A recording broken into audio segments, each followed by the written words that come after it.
3월 7일 금요일입니다. 마켓나우 1부 시작하겠습니다. 임종윤입니다. 고은별입니다. 트럼프의 변덕에 글로벌 시장이 몸살을 네. 앓고 있는 상황입니다. 지난해 그리고 1월간의 사뭇 다른 시장의 분위기가 펼쳐지고 있는 건데요. 나스닥 같은 경우는 앞서 말씀드렸던 것처럼 기술적 조정 국면에 들어갔고요. 그렇습니다. 어쨌든 간 시장은 관세를 매기든 안 매기든 계속해서 바뀌는 이 트럼프의 행보에 대해서 불안감 그리고 불확실성이 커져갔다라는 분석에 힘이 쏠리고 있는 모습이네요. 이렇게 된 데는 두 가지 정도 이유가 있다고 생각합니다. 첫 번째는 트럼프의 관세 정책은 결국은 협상용일 것이다라는 기대감, 이 부분이 흔들리고 있다는 점이 하나가 될 것 같고요. 또 하나는 표현이 좀 그렇긴 합니다만 좀 짜증이 나기 시작하는 거죠. 이제 도대체 뭐 어떻게 하겠다는 거야 이런 생각이 자꾸 들다 보니 가뜩이나 특히 이제 기술주를 중심으로 주가가 좀 하락하는 상황에서 투자자들의 이 심리가 계속해서 좀 약간 얼어붙거나 에이 하면서 좀 이렇게 좀 이탈감이 느껴지는 피로감이 느껴지는 상황이 오고 있다. 이 부분도 역시 좀 시장에 이런 주가의 하락에 반영이 되고 있다. 이렇게 좀 볼 수가 있겠습니다. 네, 그렇습니다. 이번 주 한 주 내내 트럼프의 발언에 시장이 요동쳤는데요. 한 주의 마지막 거래일 금요일장 우리 시장은 또 어떠한 모습을 보여줄까요? 마켓나우 1부와 함께 알아보시길 바랍니다. 본격적으로 시작해 보겠습니다. 네, 자 모닝체크 또 오늘 세 가지 체크사항 하나하나 좀 열어보겠습니다. 첫 번째는 제약바이오주에 대해서 외국인 투자자들의 관심이 좀 커지고 있다는 부분입니다. 보시죠. 이달 들어서 외국인들의 제약바이오주 순매수 상황을 좀 보면은요. 알테오젠 근 500억 가까이 샀죠. 유한양행이 300억대, 삼천년제약, 그다음에 보로노이 같은 경우는 주가가 최근에 아주 급등을 하기도 했습니다. 뭐 그게 외국인들이 순매수를 했기 때문이라고만 딱 얘기할 수는 없겠습니다만 이런 식으로 제약바이오주에 관련된 이 외국인들의 어떤 순매수가 이어지고 있다 이렇게 볼 수가 있겠는데요. 이달 들어 순매수 상위 20개 종목을 살펴보니까 그중에 4개 종목이 제약바이오였고 이거를 상위 10개로 좁혀도 그중에 2종목이 앞으로도 이제 알테오젠과 유한양행이 되겠습니다만 제약바이오에 해당되는 종목들이었다라는 거. 10개 중에서 2개가 제약바이오라는 거는 제법 많이 좀 들어가 있는 거죠. 전체적으로 보면 알테오젠이 순매수 5위, 7위, 유한양행이 7위, 삼천년제약이 이제 15위권 이렇게 좀 순위가 좀 매겨지고 있고요. 임상 모멘텀이라든 신약 개발에 대한 기대감들 이런 부분들이 작용을 하고 있다라고 좀 보고 있는데 좀 그 개별적인 재료들, 뭐 알테오젠뿐만이 아니라 뭐 ABL 바이오도 그렇고 펩트론도 그렇고 이런 개별적인 재료들이 그러니까 뭔가 자기 그 회사만의 확실한 재료가 있는 그러니까 확실한 파이프라인이 있는 바이오주들 같은 경우는 지속적으로 좀 관심을 갖고 지켜볼 필요가 있다. 다만 주가의 변동성이 하여간 바이오주는 크다라는 걸 우리가 기본적으로 알고 있기 때문에 투자와 관련된 부분에서 멘탈 이런 부분들을 좀 잘 관리할 필요가 있다. 그러니까 이 휘둘리는 거에 너무 마음이 왔다 갔다 하면 참 투자하기 힘든 게 또 바이오주니까 이런 부분들을 잘 포인트를 잡으실 필요가 있다. 이렇게 전문가들이 조언을 하고 있네요. 자, 두 번째 체크사항 가보죠. LS그룹주입니다. 작년에 전력 설비, 전선주들 미국의 AI 관련된 투자 붐 때문에 아주 급등을 했었죠. 작년 사실은 가을 이후에 조금 주춤하긴 해도 그래도 뭐 작년 내내 주가가 뭐 2배, 3배 이렇게 오른 종목들도 여러 개 있었고요. 상당히 좀 좋았던 분야인데 그거를 대표하는 그룹이 LS그룹입니다. 보시는 것처럼 LS 머티리얼즈, LS 마린 솔루션, LS 네트워크스, LS 에코에너지, 그다음에 지주회사 LS 일렉트릭까지 이 가온전선도 LS 일렉트릭의 계열사가 되고요. 대부분 이런 회사들이 다 LS그룹의 산하였는데 주가가 좋았다가 여전히 주가도 아직은 그렇게 많이 떨어지지도 않았습니다. 근데 어제 그룹주가 동반 급등을 이렇게 했습니다. 보시는 것처럼. LS 일렉트릭 같은 경우는 무려 12%가 떨어졌고요. 지주회사도 10%가 넘게 떨어졌으니까요. 그래서 그 이유가 뭔가 찾아보니까 LS그룹 구자은 회장의 멘트에서 그 이유가 나왔습니다. 무슨 얘기를 했냐면 구자은 회장이 중복 사장과 관련돼서 우려가 많은데 그게 뭐가 문제지? 이런 뉘앙스의 멘트를 했습니다. 이제 이게 무슨 시장에서는 어떻게 해석을 했냐면 LS그룹은 앞으로도 계속해서 뭐 인적 분할이라든가 물적 분할을 통해서 계속 자회사를 그 시장에 IPO를 하겠구나 이렇게 이제 시장에서 해석이 됐습니다. 현재 LS 일렉트릭의 자회사인 KOC 전기와 그다음에 LS 링크가 이 두 회사가 여전히 IPO를 추진을 하고 있거든요. 미국에 있는 자회사 한 군데도 좀 IPO를 추진을 하고 있고요. 결국 이제 자회사가 IPO를 추진하게 되면 그 회사의 어떤 그런 밸류가 현재 모회사에 이미 포함이 돼 있는데 주가 가치에.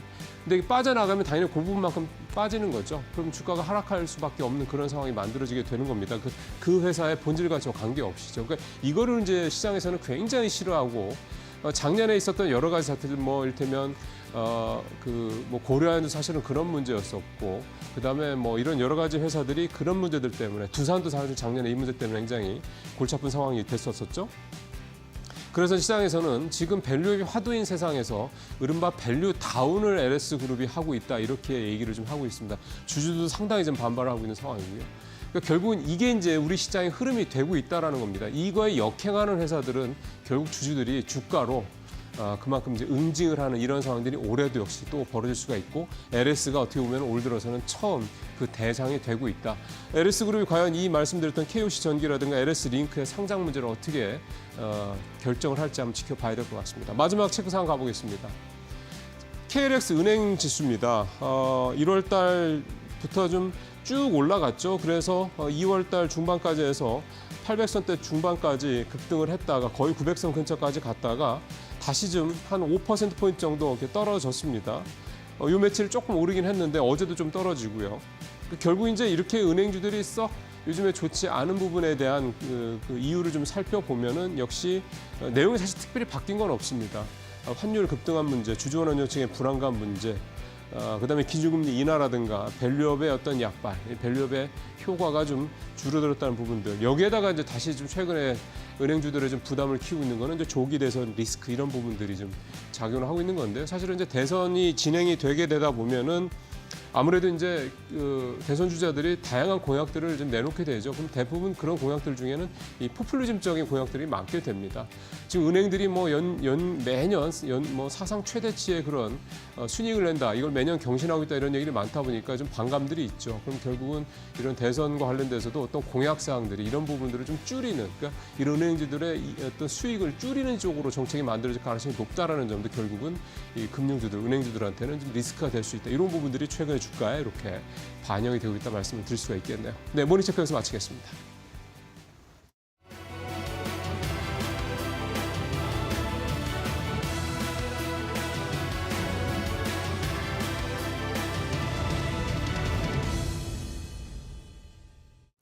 간밤 뉴욕 증시는 다시 한번 급락을 맞이했습니다. 캐나다가 제외된 채 멕시코만 관세를 유예해주겠다라는 부분에 시장은 흔들렸던 것으로 보여지는데요. 사실 멕시코만이라도 유예되는 것을 호재로 받아들일 수도 있었겠지만 다만 그것에 대한 리스크를 더 크게 껴안으면서 나스닥이 2.6% 급락을 보였고요. S&P 500 지수도 1.7%까지 지수 하락이 나왔습니다. 다만 장 막판 돼서야 캐나다 또한 포함된다라는 소식이 전해지지만 지수에는 추가적으로 포함되진 않았고요. 이날장에서 테슬라와 엔비디아 두 종목이 모두 5%나 넘게 급락했던 부분도 이 나스닥의 지수를 크게 흔들리는 요인으로 작용되기도 했습니다. 다시 한번 AI 실적에 대한 우려감이 불거지면서 엔비디아를 비롯한 반도체 관련주들이 일제히 급락했다라는 부분, 오늘 국내 반도체 관련주들의 변동성에도 주목을 해보셔야 되는 백그라운드가 될 것 같고요. 테슬라 같은 경우는 간밤 월가에서 목표 주가 하향 리포트가 나왔습니다. 장기적으로는 여전히 AI 안에서 대장주일 수도 있고 그리고 긍정적인 전망이 나오곤 있지만 단기적인 변동성과 불확실성은 여전히 큰 이 위험 요인이다라는 내용이 공개되자 이날장에서 추가적으로 5%나 흔들리는 모습이 나오기도 했습니다. 네, 그런 가운데 오늘 나왔었던 또 주요 지표들 같은 경우는 미국의 경제 성장을 우려하는 지표들이 많이 나왔습니다. GDP 같은 경우는 1분기의 경제 성장률이 2.8%나 하향 조정될 것이다라는 데이터가 나왔고요. 그리고 무역 적자 같은 경우도 역대 최대 규모까지 현재 커진 상황입니다. 트럼프 대통령의 관세 정책을 우려해서 다른 국가들이 선제적으로 이 수출 물량을 늘렸던 게 이 수입을 하는 미국 입장에서는 상당한 부담감으로 작용이 됐고요. 다만 중요한 건 시장에서는 1분기 동안 해당 기조가 이어질 수 있다는 게 될 것 같습니다. 미국의 경제가 굉장히 불안정하게 이어지고 있는 가운데 발표된 이 관세 조치, 오늘 국내 증시는 일단 어떻게 반영될지를 지켜보셔야 될 것 같은데요. 다음 장 통해서 또 국내에 적용될 만한 이슈들 더 알아보도록 하겠습니다. 말씀드렸던 것처럼 멕시코와 캐나다 모두 한 달 유예가 결정이 됐습니다. 뉴욕 증시는 해당 부분에 대한 호재성을 안고 가지 못했는데 어제 국내 증시는 그래도 이 관세와 관련돼서 약간의 완화되고 있는 기조를 나름 받아내면서 코스피가 상승으로 전환이 되기도 했었죠. 오늘 양지수 어떻게 반응할지 함께 지켜보시고요. 그리고 미국의 특사가 우크라이나와 회담을 조율하고 있다라는 내용 공개를 했습니다. 사우디에서 다음 회담이 진행될 것으로 보여지고 있는 가운데 이 우크라이나 젤렌스키 대통령 같은 경우도 만남을 기대하고 있다라는 말을 내놨고요. 다시 한번 트럼프와 젤렌스키의 만남이 긍정적인 결과를 도출해낼 수 있을지 해당 부분도 지켜보시는 게 좋겠습니다. 자, 그런 가운데 그 외 동아시아 쪽의 소식을 확인을 해보시면요. 한국과 일본의 연구팀이 이 단일 분자의 양자 상태 제어에 성공했다고 합니다. 관련해서는 이 OLED 기술에 굉장히 중요하게 적용되는 기술이라고 하는데 오늘 태양광이나 OLED 관련주들 해당 기술 소식과 함께 모멘텀을 만들어낼 수 있을지 함께 지켜보시죠. 자, 그런 가운데 오늘의 주요 일정으로는 새벽에 발표되는 미국의 고용 보고서가 있겠습니다. ADP 민간 고용이 굉장히 큰 폭으로 급락하면서 고용과 이 경기 불안에 대한 긴장감이 커진 바가 있었는데 과연 고용 보고서는 어떻게 데이터가 나올지 지켜보시는 게 중요할 것 같고요. 그리고 내일 우리 시간으로 오전 정도에 미국에서는 세계 최초로 대통령이 주최하는 크립토 서밋이 열리게 됩니다. 해당 이벤트 안에서 비트코인과 관련된 긴축 자산 법안이 구체적으로 어디까지 논의가 되는지에 따라서 암호화폐 시장에 급격한 변동성이 나올 수 있다는 것도 주목을 해보시면 좋겠습니다. 자, 그리고 다음 주 주요 일정들도 같이 점검을 해보겠습니다. 다음 주 월요일에 TSMC의 2월 매출 발표가 나옵니다. 간밤 추가적으로 확인됐던 미국 기업의 AI 실적으로 인해서 반도체와 AI 관련주들이 급락을 했었는데 과연 다음 주 월요일에 TSMC 2월 매출은 어떻게 나올지 굉장히 궁금해지는 상황이고요. 그리고 미국의 인플레이션에 대한 현 주소를 확인해 볼 수 있는 CPI와 PPI 또한 발표가 됩니다. 다음 주에도 주요 지표들이 대거 준비가 돼 있는 만큼 계속해서 시장 상황 면밀하게 챙겨보시는 게 좋겠습니다. 자, 그런 가운데 8시 기준으로 프리마켓에서 종목들은 어떤 시세 변동성을 보여주고 있는지도 점검을 해보도록 하겠습니다. LG U+와 롯데쇼핑만이 현재는 빨간불을 켜내고 있는 상황이고요. SOL 같은 경우는 0.1%대 하락세를 보이고 있습니다. 코스닥의 종목들도 바로 이어서 확인을 해보시죠.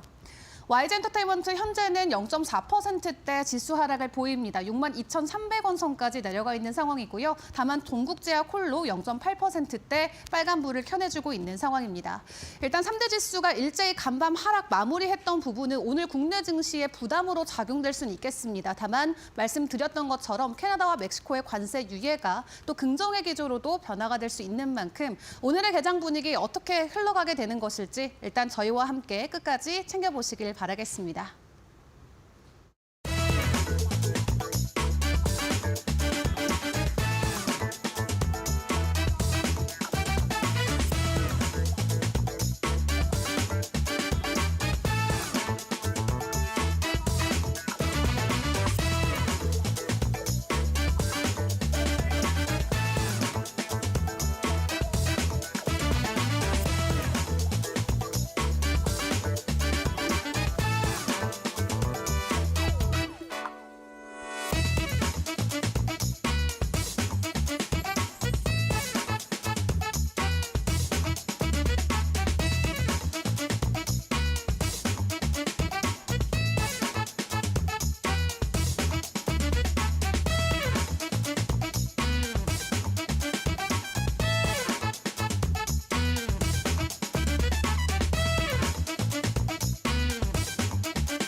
네, 박근호의 빅샷 시간으로 이어가 보겠습니다. 오늘도 박근호 이사와 함께 시장에서 체결 강도를 통해 우리에게 신호를 주고 있는 종목들 알아보겠습니다. 안녕하세요. 네, 반갑습니다. 그럼 오늘 첫 번째 종목부터 빠르게 확인해 보도록 할 텐데요. 네. 미래에셋증권 지금 51주 신고가 직전까지 계속 가고 있는 종목인데 네. 어떠한 모멘텀들이 있을까요? 일단 저희 네. 그 코너에서 네. 한번 관심주를 드린 적이 있었거든요. 이제 떨어질 때 체결 강도가 이제 높아서 네. 어떻게 되는지 좀 두고 보자 했는데 조금 떨어지고 상당히 의미 있는 흐름이 좀 나왔거든요. 그럼 어떤 모멘텀이 있는지 한번 좀 잠깐 볼까요? 네. 일조 클럽 복귀 미래에셋 증권. 우리나라에서 일조 클럽 가는 증권사가 이제 키움, 뭐 미래, 그다음에 삼성 뭐 요 정도 있을 것 같은데요. 리테일과 트레이딩 앞서서 수익 가속화. 우리 앵커님 네. 주식 투자 하실 테니까 요즘에 수수료가 없는 데도 있거든요. 실질적으로 네. 저도 삼성증권 평생 수수료 무료 계좌가 있는데 우와, 네. 사람들이 이렇게 생각을 하실 수가 있어요. 아니 증권사에서 브로커리지 사업하는 데서 수수료가 없으면 어떻게 돈을 벌지라고 생각을 하잖아요. 근데 실질적으로 돈을 가장 많이 버는 부분이 미수 신용할 때 이자를 내잖아요.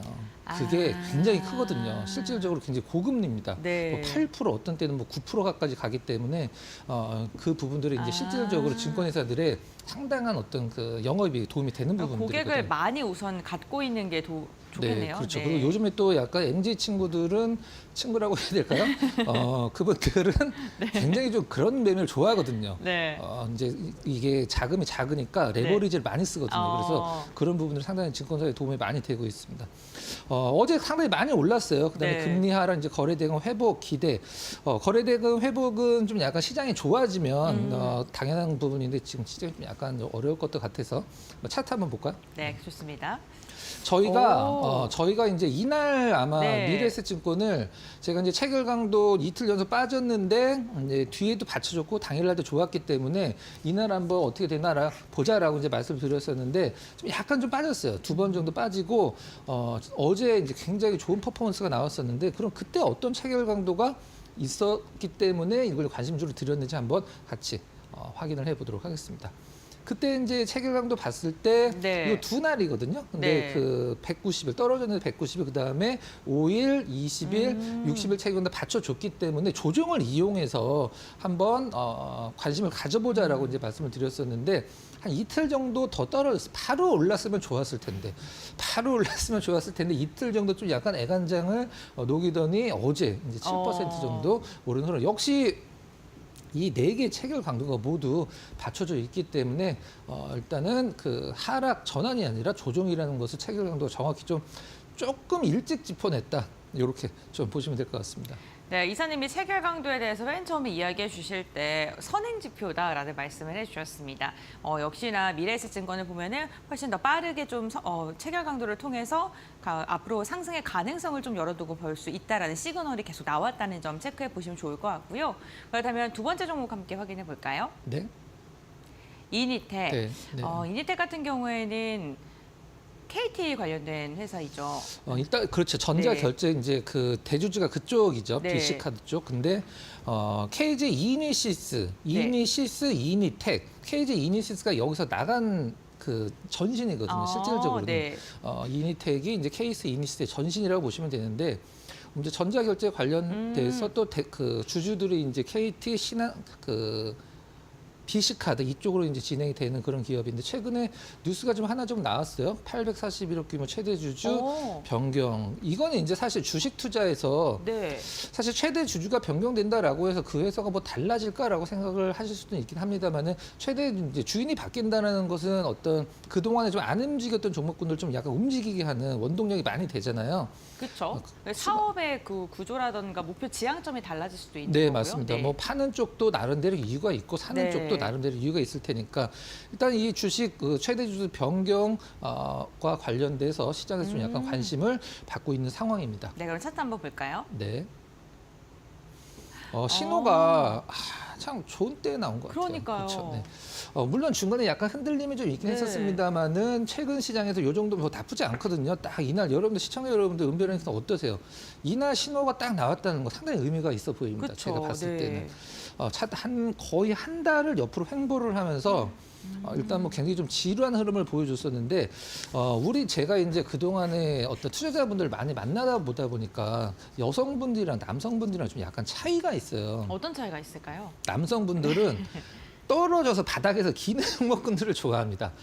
근데 여성분들은 평균적이 그렇다니까 이제 네. 올라가서 이렇게 횡보하는 종목군들을 상당히 많이 보유하고 계시더라고요. 이인텍 같은 경우는 이제 은비원 에코노미 쪽 올라가서 차트에서 올랐다가 네, 횡보를 하고 있고요. 횡보하고 있는데 네. 바로 이 지점에서 이 지점에서 사실 어떤 보조 지표가 매수 신호를 줬을지는 좀 모르긴 하겠습니다만은 유일하게 체결 강도가 이제 네. 좋다라고 생각을 하고 있고요. 확인해 볼까요? 좋습니다. 네. 기대되는데 뭐 거래량은 좀 많진 않지만 네. 네. 2%가량 빠진 날이었고요. 와, 당일 체결 강도가 200%가 넘었어요. 네, 246 말씀해 주신 대로 246, 그다음에 5일 체결 강도 처음 들어갔죠. 네. 딱 요걸 봤을 때 사실 거래량은 그렇게 많지는 않고 시장에서 지금 이니텍까지 관심을 주긴 좀 약간 힘든 장이라 일단 뭐 거래량이 좀 많지는 않긴 합니다만은 그 다음에 이제 뭐 이런 거래량 터지면서 올라가는 것들의 힌트를 줬다라는 점에서 네. 상당히 의미가 있다 이렇게 좀 생각이 들고요. 중간에 이렇게 빠진 날, 5% 정도 빠진 날, 그 다음에 약간 횡보한 날도 이 5일 체결강도 굉장히 좀 탄탄하게 5% 빠진 날 당일 체결 강도가 124인 거 보니까요. 그날에도 조정인데도 불구하고 매수 체결이 더 많이 됐다.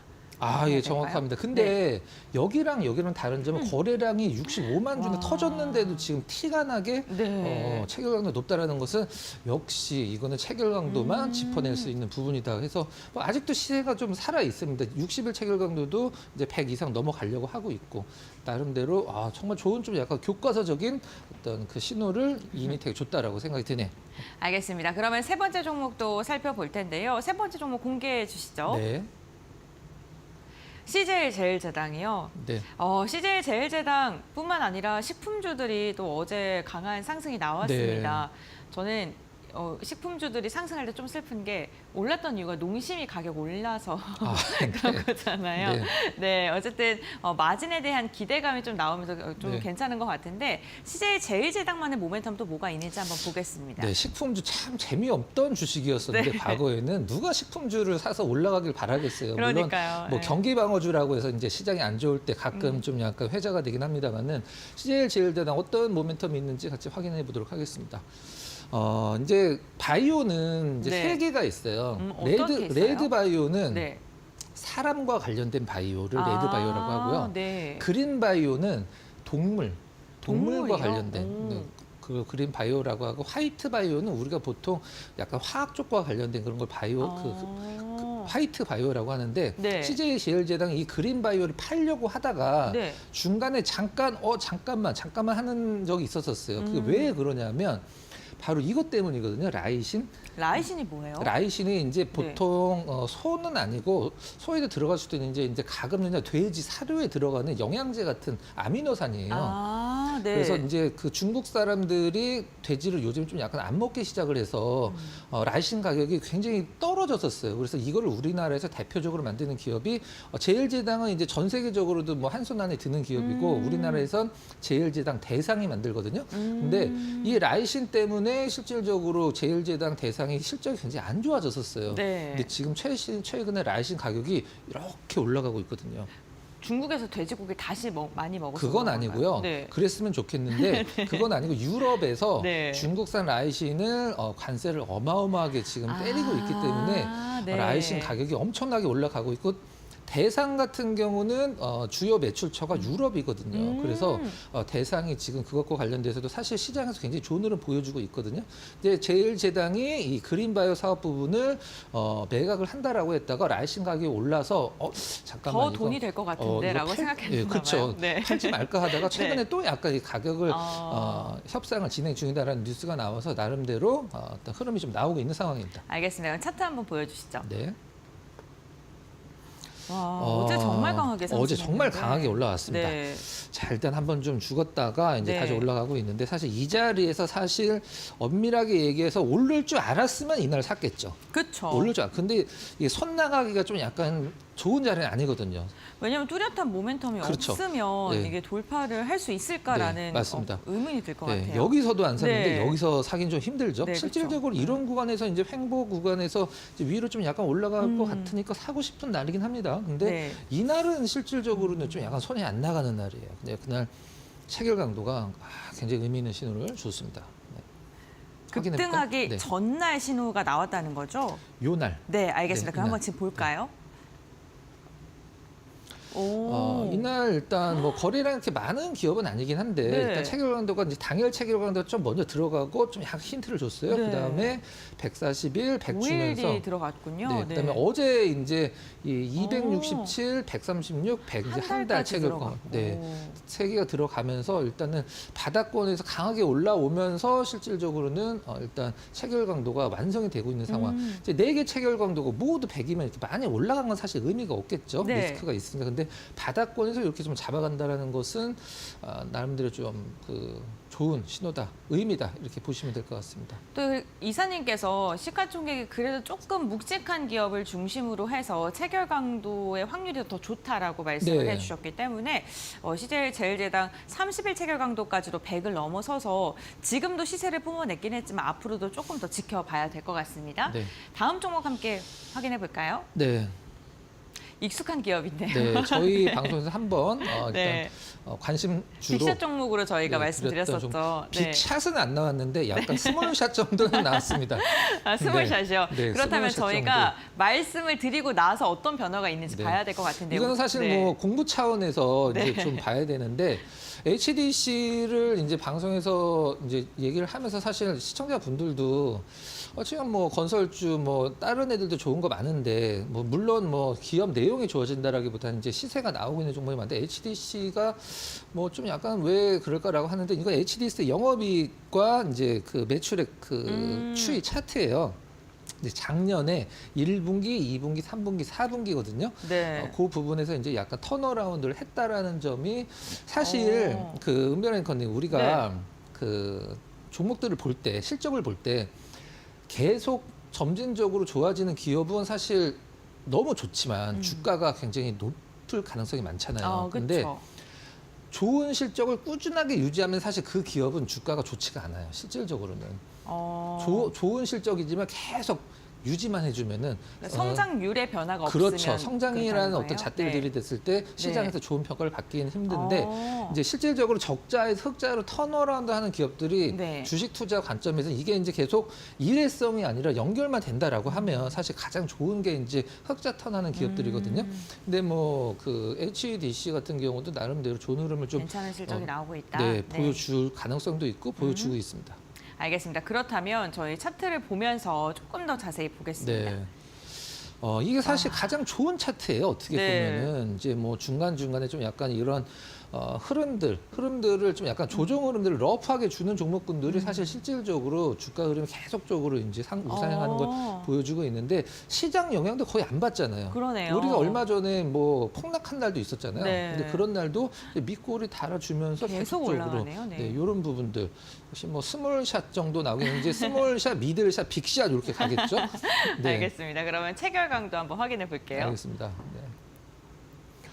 제가 이제 의미 있는 구간에 3개의 선을 그어놨어요. 네. 은별한테 한번 좀 봐주시죠. 14일 날요. 네. 1%가 빠졌는데 당일 체결 강도가 100이 넘었네요. 네, 이 부분입니다. 네. 그리고 19일 네, 날. 거의 약보합인데 요 네. 날도 좀 약간 그리고 요 날도 그리고 저희가 말씀드렸던 데가 이 날이었거든요. 네, 네, 26일 날. 네. 그리고 나서 좀 어쨌든 간 지금 매수를 만약에 하셨다면 방송을 보고 네. 그때보다는 수익 구간이신 것 같은데 4일 날에 한 번 더 신호가 나왔습니다. 네.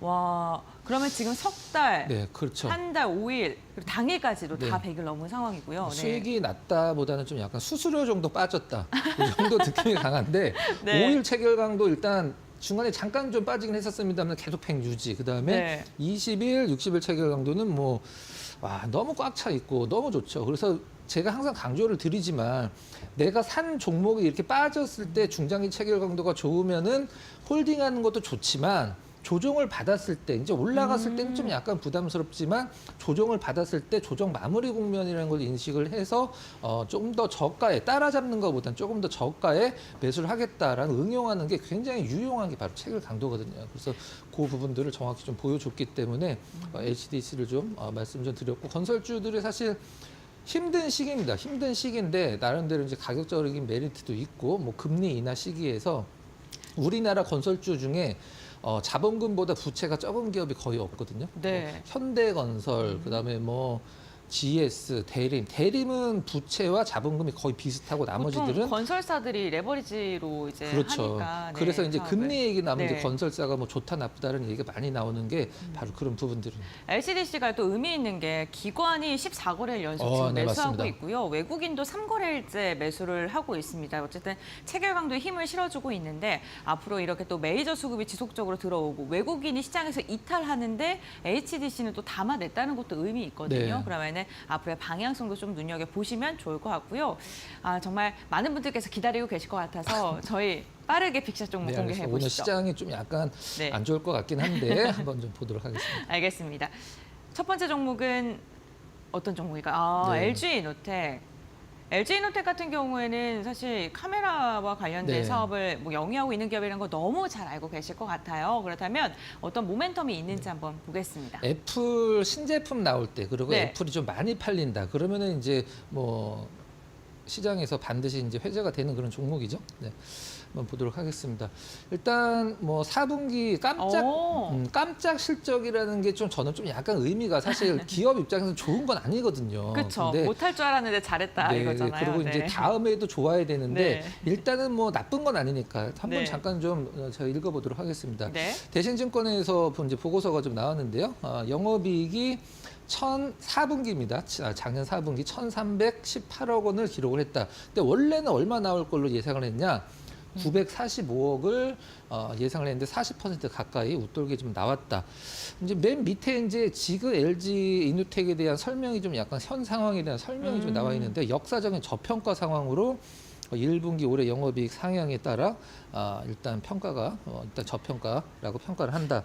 목표 네, 주가 LG 이노텍이 네. 1분기 그러니까 올해 1분기 영업이익이 예상치를 40% 웃돌 것으로 지금 전망되고 있는 거라는 1분기. 거죠. 네. 그리고 제가 이제 4분기인 줄 네. 잘못 읽었는데 네. 죄송합니다. 정정하도록 네. 하겠습니다. 1분기고 1분기에. 네. 네, 그리고 지금 주가가 굉장히 낮은 상태에 네. 있다라고 지금 보고서에서 분석이 나온 건데 목표 주가가 26만 원이요. 네. 26만 원. 일단 네. 저는 이 리포트들을 볼 때 네. 제가 이제 어렸을 때 이게 굉장히 궁금했었어요. 애널리스트들이 어떻게 어렸을 때라 하면 저는 주식한 지 20년이 넘었기 때문에 네. 애널리스트들이 어떻게 이 1,300억도 아니라 1,318억 그러니까요. 이런 식으로 네. 제시를 할까? 네. 제가 그래갖고 이제 현역에 있는 친구한테 한번 좀 물어봤습니다. 네. 니네 이걸 어떻게 뽑는 거냐 물어봤는데 일단 뭐 기업에다 물어보기도 하고 이런 것들 시트가 이제 그 엑셀 시트가 있는데 뭐 매출 구성에서 이 제품은 뭐 몇 대가 나갔다 몇 대가 나갔다 환율 네. 얼마에서 딱 넣으면 이제 그 함수 적용해갖고 딱 나온다고 하더라고요. 그걸 네. 그대로 그냥 낸다고 하더라고요. 그래서 아. 이렇게 좀 디테일하게 나오더라고요. 그럼 차트를 한번 좀 보도록 하겠습니다. 네. 일단 뭐 좋은 평가를 받고 있는 건 맞으니까 굉장히 오랫동안 떨어졌습니다. 정말. 아이폰이 좀 부진했다라는 이야기도 나오고 16.2도 지금 시장에서 네, 그렇게 좋은 어떤 맞습니다. 느낌은 아니더라고요. 근데 일단 뭐 실적은 좋아진다라고 하니까 일단 기대를 좀 해보도록 하고요.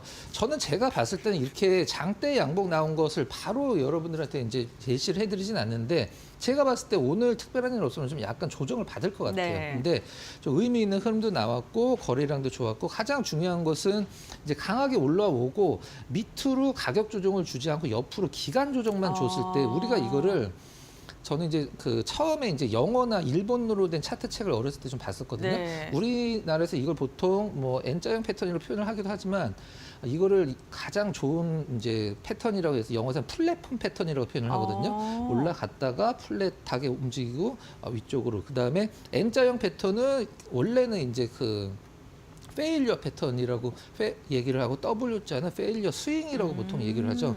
지금 나름대로 이제 가격 조정 말고 기간 조정만 지금 3주 정도 줬기 때문에 나름대로 가격적인 방어는 되고 있다는 뜻이거든요.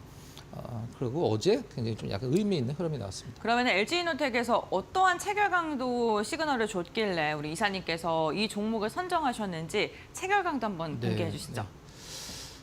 일단 한 네. 달 체결 강도는 좀 약간 유지가 됐었어요. 네. 이쪽에서 중간중간에 빠졌고 들어갔기 때문에 어제 이제 3개가 한꺼번에 100을 들어갔다기보다는 한 달 체결 강도 유지를 했다라고 봐야 되겠죠. 거래량이 상당히 의미가 있었습니다. 그러네요. 물론 뭐 LG 이노텍이 9% 오르면 거래량이 적을 수는 없겠죠. 근데 78만 주 전날 10만 주였었는데 7배나 올랐네요. 네, 맞습니다. 네.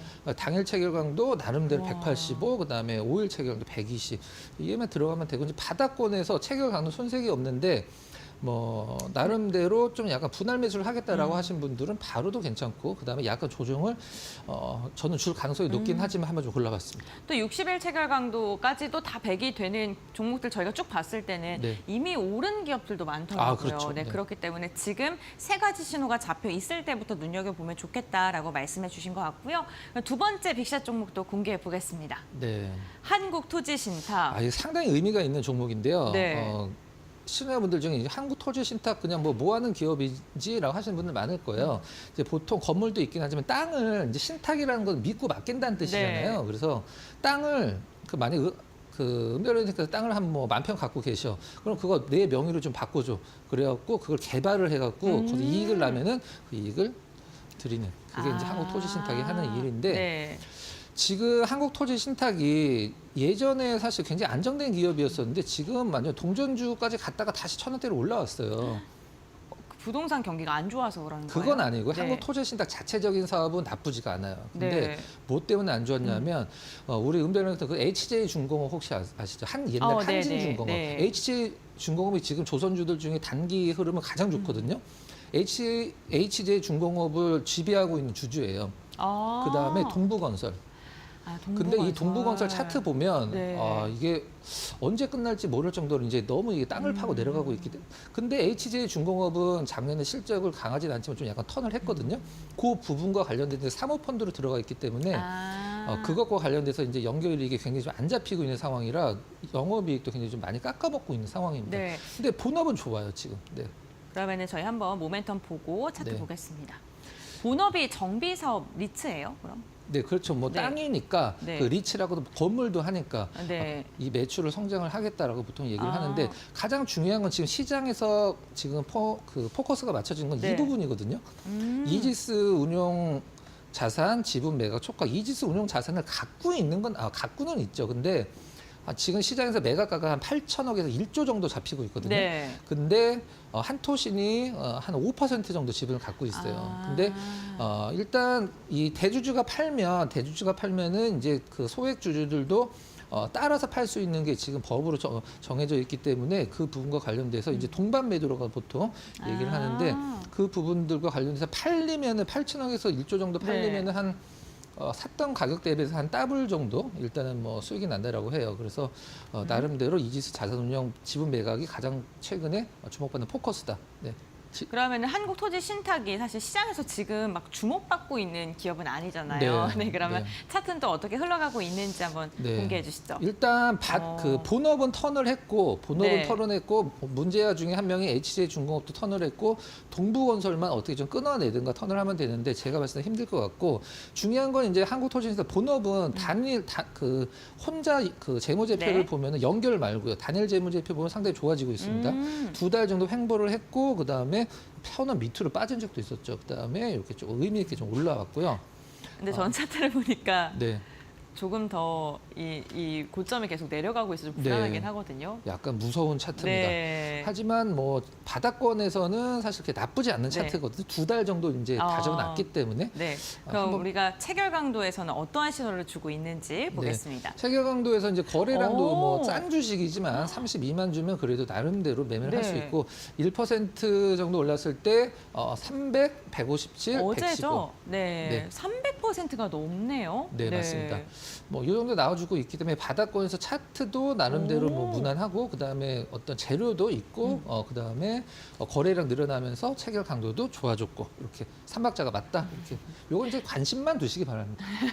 네, 알겠습니다. 한국토지신탁 역시나 지금 체결 강도를 통해서 우리에게 시그널을 주고 있었는데요. 오늘도 빅샷 종목 두 종목까지 함께 알아봤습니다. 앞으로도 박건우 이사와 함께 저희 시그널을 주고 있는 종목들 꼼꼼하게 체크해 볼 테니까요. 저희와 함께 종목들 알아보시면 좋을 것 같습니다. 오늘 말씀은 여기까지 듣겠습니다. 고맙습니다.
마켓 리포트입니다. 오늘은 이 DB금융투자에서 제시한 이 영업무역 리포트부터 살펴보도록 하겠습니다. 이 실적 턴어라운드와 이 또 높은 밸류 매력으로 봤을 때 이 현재 안전한 대안으로 굉장히 꼽히고 있다라는 그런 분석들이 나오고 있는데요. 올해에는 이 OEM 업황 개선으로 실적 턴어라운드가 가능할 것이다라는 그런 분석들이 나오고 있습니다. 하나씩 짚어보시죠. 4분기 매출은 컨센서스를 먼저 상회를 했고요. 영업이익은 적자로 전환을 한 그러한 상황입니다. 특히나 이 자전거 브랜드인 이 스캅 매출이 전년 대비 10% 이상 감소를 한 데다가 또 이 연말 재고 손실 평가가 반영이 되면서 이렇게 영업이익은 적자로 전환한 모습인데요. 하지만 이 OEM 부문에서는 강한 턴어라운드가 지속될 것이다라는 전망입니다. 이 4분기에만 해도 이 달러 오더가 전년 대비해서 20% 증가 추세를 보이고 있고요. 그리고 방글라데시의 이 최저 임금 인상에도 수익성을 방어를 하면서 영업이익률은 10%대 중후반으로 추정이 되고 있습니다. 그리고 이 노스페이스나 또 파타고니아와 같은 이러한 주력 탑 바이어의 성장이 지속이 되면서 이 메인 벤더사인 영업무역으로의 오더가 계속해서 유입이 되고 있다는 그러한 상황들이 나오고 있고요. 그리고 또 헤비 아우터와 또 우분 원단을 중심으로 이 영업무역이 생산을 하고 있기 때문에 단가의 인하 압력 강도 역시도 타사 대비 약한 수준이어서 이러한 부분 역시도 좀 긍정적이라고 볼 수가 있겠습니다. 그리고 스캇 같은 경우에는 또 재고를 줄이면서 25년에는 적자폭을 크게 줄일 것이라는 전망들이 나오고 있는데요. 이 하반기 기저 부담이 낮아져서 이 증익의 기울기가 가팔라질 것이라는 분석입니다. 이러한 전망들을 봤을 때 이 목표 주가는 6만 원으로 상향 조정했고요. 투자 의견은 계속해서 매수로 유지를 했습니다. 이 6일 주가 대비해서는 현재 28%의 업사이드가 열려 있는 상황입니다. 다음 리포트도 살펴보시죠. 네, 다음 리포트는 농심입니다. 농심 현재 분위기가 반전될 것이라는 제목의 리포트를 이 IBK 투자증권에서 내놨는데요. 이 가격 인상 반영으로 인해서 올해와 내년 실적은 상향 조정될 것이라는 분석입니다. 신라면과 또 새우깡 같은 이러한 17개 스낵류 브랜드의 제품 가격을 평균 7.2% 인상할 것이라고 예고를 했는데요. 이는 22년 9월 이후에 2년 반 만의 인상입니다. 그리고 이러한 가격 인상이 올해 2분기부터 반영이 될 것이라는 그러한 분석인데요. 이러한 분석에는 이 가격 인상 적용의 이런 제품들이 매출의 71%를 차지를 하고 있는 데다가 또 유럽과 동남아 수출이 제외된 것을 고려를 해본다면은 이러한 가격의 인상의 효과를 볼 것이다라는 그러한 기대감이 더해지고 있는 겁니다. 이로 인해서 매출액 같은 경우에는 전년 대비해서 8.7% 인상할 것으로 전망이 되고 있고요. 영업이익 같은 경우에도 약 30%가량 늘어날 것으로 분석되고 있습니다. 그리고 또 이 해외 법인의 판가 인상 역시도 기대를 해볼 수가 있는 그러한 상황이라고 하는데요. 현재 중국 법인 같은 경우에는 또 원재료를 미국에서 조달을 하고 있는 데다가 또 미국 법인도 캐나다 등으로 제품을 수출하고 있는 그러한 상황입니다. 이로 인해서 또 관세 정책의 변화에 따라서 미국과 중국 법인의 제품가가 인상될 만한 여지가 있다는 그러한 분석이고요.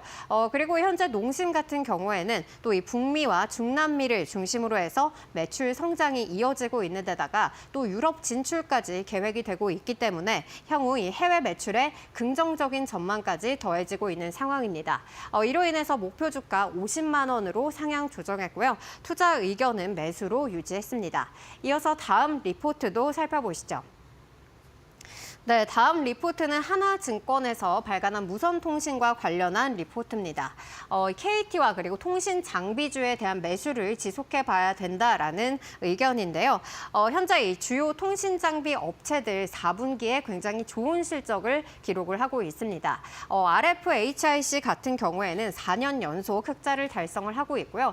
솔리드 같은 경우에는 아직 실적을 발표하지는 않았지만 계속해서 양호한 실적을 이어갈 것으로 전망이 전망이 되고 있습니다. 그리고 이노와이어리스 같은 경우에는 이 8년 연속 영업이익이 흑자 행진을 이어가고 있는데요. 이러한 기업들 같은 경우에는 이 매출처를 또 다변화하고 있는 데다가 제품 포트폴리오를 확대를 하고 있어서 이러한 흑자 기조를 계속해서 유지하는 것으로 파악이 되고 있습니다. 그리고 이 미국 시장 중심의 이 오픈랩 확대 기대감 역시도 이러한 통신 장비주들에 있어서는 수혜로 작용할 것이라는 그런 분석인데요. 이 세계 통신 장비 시장이 계속해서 개방형 체계로 변화할 것이라는 그러한 분석입니다. 이로 인해서 가격 경쟁이 또 활성화가 되게 될 것이고요. 또 통신 장비 가격 인하를 촉진을 하면서 결론적으로는 이 중국의 통신 장비 업체들의 지배력을 약화할 것이라는 그런 미국의 목표가 드러나 있는 상황입니다. 그리고 또 이 에릭슨과 삼성전자 같은 이러한 글로벌 시스템 통합 기업들이 계속해서 이 오픈랜 시장에 진출할 것을 본격화하고 있다는 전망에도 역시나 이 통신 장비주들의 수혜가 예상이 되고 있고요. 그리고 이 제4이동통신 사업자 등장 가능성이 희박해지면서 이 통신 규제 환경이 완화될 것이라는 영향 역시도 긍정적으로 작용을 하고 있습니다. 그리고 이 통신 3사 가운데서는 이 그래프에서 보시면 가장 높은 수익성을 자랑하고 있는 이 KT를 단기 최선호주로 제시한 상황입니다. 여기까지 마켓 리포트였습니다.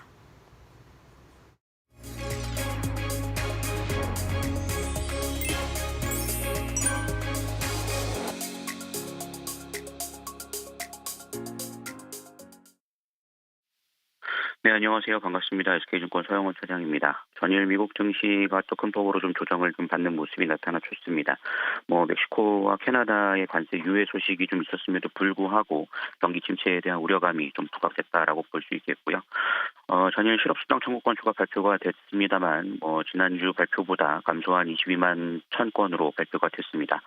다만 10명 이상의 해고자만을 취합한 캘린저 대량 해고자 수는 상당히 좀 급증한 17만 2천 건을 좀 기록하면서 고용시장에 대한 불안감이 좀 확대되는 모습들이 나타나줬습니다. 이 기록은 2009년 이후 가장 높은 해고 기록인 만큼 최근 토지로 인한 정부기관 감축이 한 건을 했다라고 볼 수 있겠습니다. 그렇지만 이런 부분들이 시장에서는 우려감을 좀 나타내면서 상승폭이 컸던 종목들 위주로서 좀 매물이 출회하는 그런 모습들이 나타나주고 있다라고 볼 수 있겠고요. 최근 미국 시장에서는 그동안의 시장을 이끌었던 A에 관련된 종목들이 조정을 좀 받고 주도주가 바뀔 수 있다라는 얘기들까지 현재는 나오고 있는 상황입니다. 그만큼 시장에 좀 흔들림이 좀 있을 것으로 예상이 되고 있기 때문에 한국 증시 역시 좀 부담으로 좀 작용을 할 것으로 예상이 좀 되고 있는 상황입니다. 그렇기 때문에 현재 구간에서는 외국인들이 현물시장보다도 선물시장에서의 수급들이 좀 유입이 되는지에 대한 여부들을 살펴보실 필요가 있겠고요. 거기에 따라 시장의 하락폭이 좀 반영이 될 것으로 예상이 좀 되고 있습니다. 그런 상황 속에서 좀 관심 있게 보고 있는 종목은 지속적으로 좀 말씀드리고 있는 한국항공우주 여전히 좀 관심 있게 살펴보실 필요가 있겠고요. 최근 방산과 위성 관련된 모멘텀 함께 받고 있는 모습이고 양회에 따른 수혜로서 코스맥스 역시 추가 상승도 기대되는 만큼 좀 이런 종목 들 위주로서 좀 보수적 접근이 필요하지 않을까라고 말씀을 좀 드릴 수가 있겠습니다. 이렇게 좀 정리를 해드리도록 하겠고요. 지금까지 SK증권 서영훈 차장이었습니다. 감사합니다.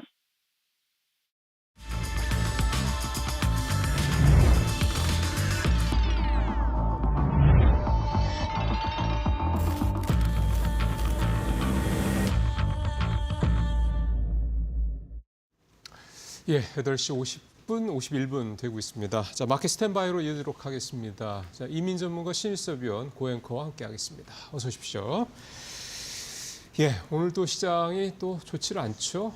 이게 계속 떨어지거나 또는 계속 올라가거나 이게 아니고 떨어지다가 또 올라가다가 또 떨어지는데 이게 폭이 큽니다.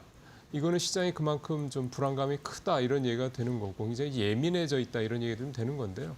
잘 아시는 것처럼 오늘도 또 이게 좀 하여간 트럼프 대통령이 표현이 조금 셉니다만 갖고 노는 어떤 그런 상황이 계속되다 보니까 투자자분들 같은 경우도 그렇고 좀 불안감에 더해서 좀 약간 좀 불쾌한 감정만 느낄 만한 좀 하여간 좀 그런 시장 상황이 분명히 좀 나오고 있는 것 같습니다. 자, 두 분들 오늘 일단 탑3 어떻게 좀 가져가시면 말씀 들으면서 오늘 시장 대응 시작해 보겠습니다. 자, 이 전문가부터 탑3 좀 말씀을 좀 들어볼게요. 네, 첫 번째 들려드릴 소식은 알테오젠 관련된 소식입니다. 어저께 알테오젠이 이제 시가총액 1위인데도 불구하고 이제 급락해서 코스닥 지수 자체를 좀 떨어뜨리는 듯한 그런 흐름을 좀 보여줬는데요. 아마도 좀 뉴스를 찾아보신 분들이 정확하게 찾아볼 수는 없었겠지만 이런 특허 분쟁 때문에 어저께 좀 급락이 나왔던 거 아닌가라는 생각이 듭니다. 머크의 블록버스터 면역 항암제인 키트루다 SC 제형이 미국 FDA 심사를 진행 중인 가운데 특허 분쟁이 변수로 떠오르고 있습니다. 미국의 머크사는 2020년 때부터 국내 바이오 기업 알테오젠과 협력해 키트루다 SC 제형 개발을 진행해 왔으며 다만 알테오젠의 이 SC 제형 기술이 미국 내에서 특허적으로 완전하게 보호받는지가 불확실한 상황으로 보여집니다. 할로자임이라는 미국 회사가 SC 제형의 핵심 기술 보유 회사인데요. 이 회사가 특허 소송을 낸 것인데 이번 소송 결과에 따라서 SC 제형 시장에서 경쟁력을 입증할 것인지 결과를 지켜봐야 할 것으로 보여집니다. 다음은 포스코 뉴스입니다. 글로벌 신용평가사인 S&P가 실적 부진을 반영해 포스코 홀딩스 그리고 자회사인 포스코 인터내셔널의 신용등급 전망을 안정적에서 부정적으로 하향 조정했습니다. 신용등급 하향의 근거로서는 그룹의 핵심 사업인 철강 부분의 어려운 영업 환경과 2차 전지 소재 사업의 적자 지속 가능성을 꼽았습니다. 또한 미국의 철강 관세로 불안 요소도 꼽고 있는데요. 대미 직접 수출의 비중은 적지만 멕시코 등 제3국을 통한 우회 수출량이 존재하기 때문에 오늘 포스코 그룹주들의 움직임을 지켜봐야 될 것 같고요. 마지막으로는 서울보증보험 IPO 청약 소식입니다. 몸값을 낮춰 다시 IPO를 추진하는 서울보증보험이 투자자 모집을 위한 수요 예측 부진에 이어서 일반 투자자 대상 청약 흥행에도 실패했습니다. 통합 경쟁률은 7대 1이었고 청약 증거금도 2천억 원에 못 미치는 1,945억 원인데요. 공모부진의 이유는 예금보험공사의 오버행 리스크가 큰 가운데 2027년까지 서울보증보험의 지분을 매각해 5조 원 이상의 자금 회수 계획을 가지고 있는 것으로 알려져 있기 때문에 일반 투자자들의 인기를 못 얻은 것 같습니다. 일반 공모로 마친 서울보증보험은 이달 14일에 유가증권 시장에 상장할 예정이라고 알고 계시면 됩니다. 네, 이민 전문가는 알테오젠의 특허 분쟁 가장 먼저 말씀해 주셨고 포스코 그룹 일부 종목을 중심으로 신용등급 하향이 있었다. 그리고 세 번째로는 서울보증보험의 IPO 실패에 대해서도 이야기를 해주셨습니다. 좀 부진한 청약 증거금이 모였다라고 이야기해 주셨고요. 그렇다면 오늘 신일섭 위원님께서는 오늘장 탑3 어떻게 선정하셨는지 궁금한데요. 말씀해 주시죠. 네, 농심의 과자랑 라면을 사랑하시는 분들에게는 청천벽력 같은 소식입니다. 농심이 인플레이션 요인을 소비자한테 전가한다는 소식에 급등을 했습니다. 17일부터 56개 브랜드 중 17개 브랜드의 출고가를 평균 7.2% 인상할 예정이라고 합니다. 이 이유는 원재료비랑 환율 상승 때문에 가격 조정이 필요할 수밖에 없답니다. 신라면과 새우깡 5.3%, 6.7% 인상되고요. 소매점 기준으로는 신라면이 이제 1,000원을 돌파하게 됐고요. 한 봉지에 새우깡이 1,500원에 판매되게 됐습니다. 너구리 4.4, 안성탕면 5.4, 짜파게티 8.3. 물론 라면이나 그 과자의 단가 자체가 몇천 원이기 때문에 몇백 원 오른 거라고 생각할 수 있지만 이 퍼센트지를 보면은 상당히 많이 지금 오르는 퍼센트지입니다. 소비자가 힘들면 힘들수록 기업은 이렇게 마진이 많이 남는다는 이 아이러니한 이 상황을 활용하시기 바라고요. 소비자가 괴로워하니까 농심 주가는 급등을 합니다. 두 번째는 CLSA발 보고서발 코스맥스의 급등입니다. CLSA에서 한국 화장품 기업들이 트럼프 관세 정책의 수혜자로 진단을 내리면서 중국산 제품에 만약에 관세가 부과될 시에 한국 ODM에서 생산한 화장품과 가격 격차가 축소된다. 이런 배경을 논하면서 그렇게 되면 미국 현지 뷰티 브랜드가 한국 기업, 그러니까 뭐 코스맥스나 한국콜마를 택해서 ODM을 활용하지 않겠느냐. 이러면서 보고서를 내자 코스맥스가 급등을 하는 이 지금 현상이 벌어졌습니다. ODM, OEM, OBM까지 그 두루 할 수 있는 우리나라의 투톱 코스맥스 한국콜마 작년 매출 공이 2조를 돌파하고 굉장히 좋은 모습을 보이고 있죠. CLSA에서 보고서까지 나왔기 때문에 코스맥스는 날개를 달지 않을까 이런 생각이 들고요. 세 번째는 닌텐도 스위치 2 발매의 기대감으로 대원 미디어가 급등했습니다. 어떤 언론사 기사를 봤더니 기자님이 그 제목을 기가 막히게 뽑으셨던데 아빠 닌텐도 스위치 2 곧 나오는 거 알지? 이렇게 보고서 타이틀을 뉴스를 쓰셨더라고요. 뭐 아버님들이 요즘에 그 주머니 사정이 안 좋아서 닌텐도 스위치 2를 사줄지는 모르겠습다만 말 잘 들어보시기 바랍니다. 닌텐도 스위치의 후계 기종인 닌텐도 스위치 2가 발매 예정인데요. 4월 2일 날 닌텐도 다이렉트를 통해서 자세한 정보가 공개되고 한국에서는 5월 31일과 6월 1일 양일간 체험회가 예정되어 있고요.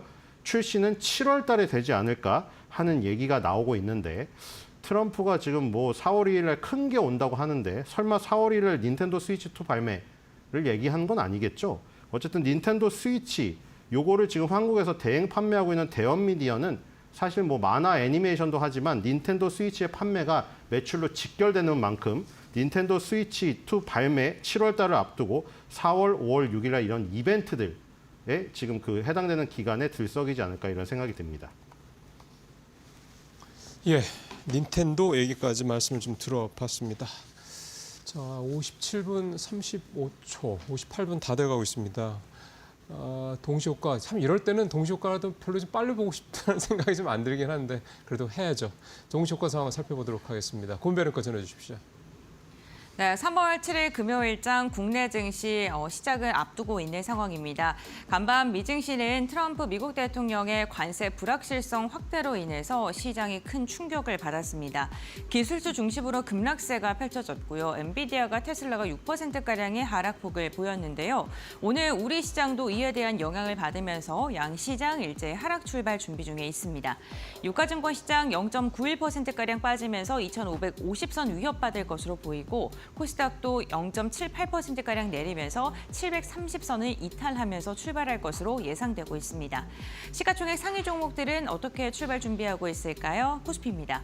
1위부터 5위까지 일제히 하락 출발을 준비 중에 있습니다. 삼성전자가 1.4%, SK하이닉스가 1.1%, 다만 나스닥이 2% 이상 급락한 것과 비교한다면 삼성전자, SK하이닉스의 하락폭이 그렇게 예상보다는 깊지는 않은 상황이고요. 삼성바이오로직스 0.6%가량 하락, 그리고 LG에너지솔루션도 0.9%, 현대차가 오늘 1.7%가량 내림세를 그리고 있습니다. 멕시코와 캐나다 자동차에 대한 관세가 한 달간 유예된다라는 이야기가 나오면서 이로 인해 시장에서 긍정적인 반응을 보였었는데 오늘 하루 만에 다시금 1% 이상 빠지는 출발을 준비 중에 있습니다.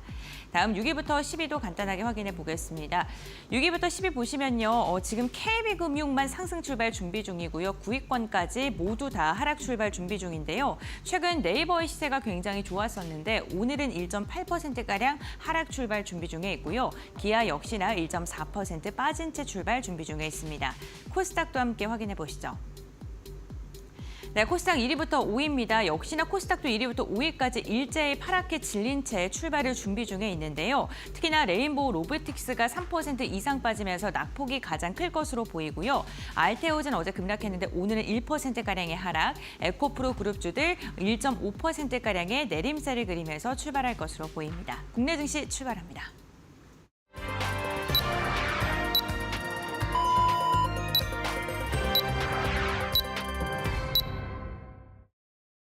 네, 오늘은 시가총액 상위 종목들 뭐 살짝 봤습니다만 업종에 상관없이 전체적으로 오늘은 좀 일단 하락을 해서 갈 분위기로 지금 시장 상황이 좀 나오고 있는 그런 모습입니다. 투자 심리가 사실은 미국 시장에서 이런 상황이 나오고 있는데 우리가 뭐 최근 우리 시장이 비교적 미국 시장보다는 좀 견조한 흐름을 보이고 있다 손 치더라도 우리 투자자분들의 또 투자 심리가 이렇게 또 미국 쪽에 비해서 상당히 이렇게 대단히 나아질 수는 없는 거죠. 전체 시장 분위기가 좀 그런 거니까요. 네, 오늘은 확실히 어제보다 좀 낙폭이 좀 큰 상태로 출발을 하고 있네요. 코스피 현재 마이너스 0.93%, 코스닥이 마이너스 0.79% 이렇게 일단 하락을 하면 시작을 하고 있고요. 환율도 좀 최근에 1,440원대까지 다시 내려왔는데 오늘 역시 이제 1,440원대 이제 중반 전후에서 이제 또 진행이 좀 될 상황이 좀 보이고 있습니다. 환율도 더 떨어지지는 않고 있어서요. 사실 외국인들을 유입시킬 만한 그런 어떤 유인체 이런 모티베이션을 주지는 좀 못하고 있는 그런 상황도 계속 좀 되고 있네요. 자, 그러면 전체적으로 오늘 출발 상황 역시 좀 살펴보도록 하겠습니다. 시가총액 상위 종목도 아까 동시효과 상황보다 더 나은지, 더 좋아지는지 한번 살펴보도록 하겠습니다. 네, 고은별 앵커 전해 주십시오. 네, 한 주의 마지막 거래일인 금요일장 국내 증시 출발을 했습니다. 역시나 우리 시장은 미국 증시의 부담감을 고스란히 받은 채 출발을 했는데요. 원달러 환율도 다시금 상승세로 돌아서면서 5원 40전가량 오르면서 1,447원대에서 개장을 했습니다. 시장 상황을 보게 된다면 우선 유가증권 시장 0.9%가량 빠지면서 2,552선이고요. 코스닥도 동시효과 상황보다 살짝 더 깊게 눌립니다. 0.9%가량 내리면서 728포인트 에 출발을 했습니다. 오늘 대형주가 조금 더 깊게 눌리고 있는 게요. 코스피 200이 1.1%가량의 지금 유가증권 시장보다 상대적으로 더 낮은 하락세를 보이면서 이로 인해 오늘 대형주 중심으로 하락폭이 조금 더 깊다는 것을 확인해 볼 수 있습니다. 그렇다면 시가총액 상위 종목은 어떻게 출발했을까요? 유가증권 시장부터 확인해 보시죠. 1위부터 5위입니다. SK하이닉스가 오늘 동시효과 상황보다도 조금 더 깊게 눌리면서 출발했습니다. 1.72%가량 빠지면서 19만 원대를 이탈하면서 출발했고요. 삼성전자 역시나 1.2% 빠지면서 53,600원에 출발을 했습니다. 삼성전자 어제 10거래일 만에 드디어 외국인의 매수세가 상승하면서 마감을 했었는데 오늘 같은 경우에는 다시금 하락으로 돌아섰다는 점이 조금 아쉬운 상황이고요. SK하이닉스 같은 경우에는 엔비디아 하락폭과 비교했을 때는 낙폭이 생각보다는 좀 버텨주는 모습입니다. 삼성바이오로직스 오늘 0.5%가량 빠지면서 지금 112만 4천 원대에 거래가 되고 있고요. LG에너지솔루션이 1%가량 빠지고 있는 상황이고요. 현대차가 1.5%가량 하락하면서 오늘 5위권까지는 전반적으로 파랗게 질려있는 모습이 나타나고 있습니다. 다음 6위부터 10위 함께 살펴보겠습니다. 셀트리온도 오늘 하락 출발이고요. 기아도 역시나 1.3%가량 빠지면서 96,700원대까지 하락을 했습니다. 네이버가 최근에 외국인의 매수세와 함께 주가가 견조하게 버텨주는 모습이었습니다. 트럼프 관세에서 그나마 인터넷 대표주들이 피난처가 될 수 있다는 분석이 나오면서 외국인의 매수세가 꾸준하게 유입됐었는데요. 오늘 같은 경우에는 1.3%가량 빠지면서 어제의 상승폭을 일부 반납하고 있는 모습이고요. 한화 에어로스페이스가 오늘 0.5%가량 하락하고 있습니다. 다만 방산주들 최근 유럽을 중심으로 해서 방위비 증액에 대한 이야기가 지속적으로 나오고 있다는 점, 언제든지 이게 또 모멘텀으로 작용할 수 있다는 점 확인해 보셔야 될 것 같고요. 다음 장 보시죠. 네, KB금융이 또 11위권으로 밀려난 가운데 0.7%가량 하락으로 출발했습니다. 지금 시가총액 10위에 대한 각축전이 굉장히 치열한 상황이고요. LCD-현대중공업 0.3%가량 빠지고 있고 한화오션이 0.25%가량 하락하고 있습니다. 다만 국내 조선업계 중에 최초로 미국의 군함정비 사업 수주에 성공했다라는 소식이 전해졌습니다. 오늘 주가에 과연 반영될 수 있을지 이 부분 체크해 보셔야 될 것 같고요. 포스코홀딩스의 상승력이 눈에 띕니다. 2.7%가량의 강한 상승으로 현재 구간 출발을 했는데요. S&P의 신용등급의 하향 조정에도 불구하고 미국의 중국 관세 부과에 대해서 시장은 조금 더 긍정적으로 해석을 하고 있는 듯합니다. 현재 구간에는 상승으로 출발했고 하나오션 상승 전환에 성공했습니다. 메리츠 금융지주 1.5%가량 빠지고 있습니다. 다음 장 보시죠. 네, 현대모비스도 오늘 0.3% 상승으로 출발하면서 현대차 그룹 중에서 시가총액 상위권 내에서는 유일하게 상승으로 출발했고요. 신한지주도 1%가량 빠지면서 시총단에 있는 금융업체들 전반적으로 오늘은 어제와 다른 양상 하락으로 출발을 했습니다. 카카오 역시나 1.7%가량 빠지고 있고요. 어제 네이버와 카카오가 굉장히 좋은 퍼포먼스를 보여줬었는데 오늘 같은 경우는 시장의 분위기가 전반적으로 눌리는 가운데 일제 하락으로 출발을 했습니다. SK이노베이션도 1.3% 빠진 채 출발했네요. 다음으로는 코스닥 시가총액 상위 종목들 함께 살펴볼까요? 네, 코스닥은 HLB가 오늘 유일하게 5위권 내에서는 상승으로 출발했습니다. 어제 좀 주가의 조정을 받았었는데 미국 FDA 승인이 점점 앞으로 다가오고 있습니다. 과연 기대감이 주가에 반영될 수 있을지 보셔야 될 것 같고요.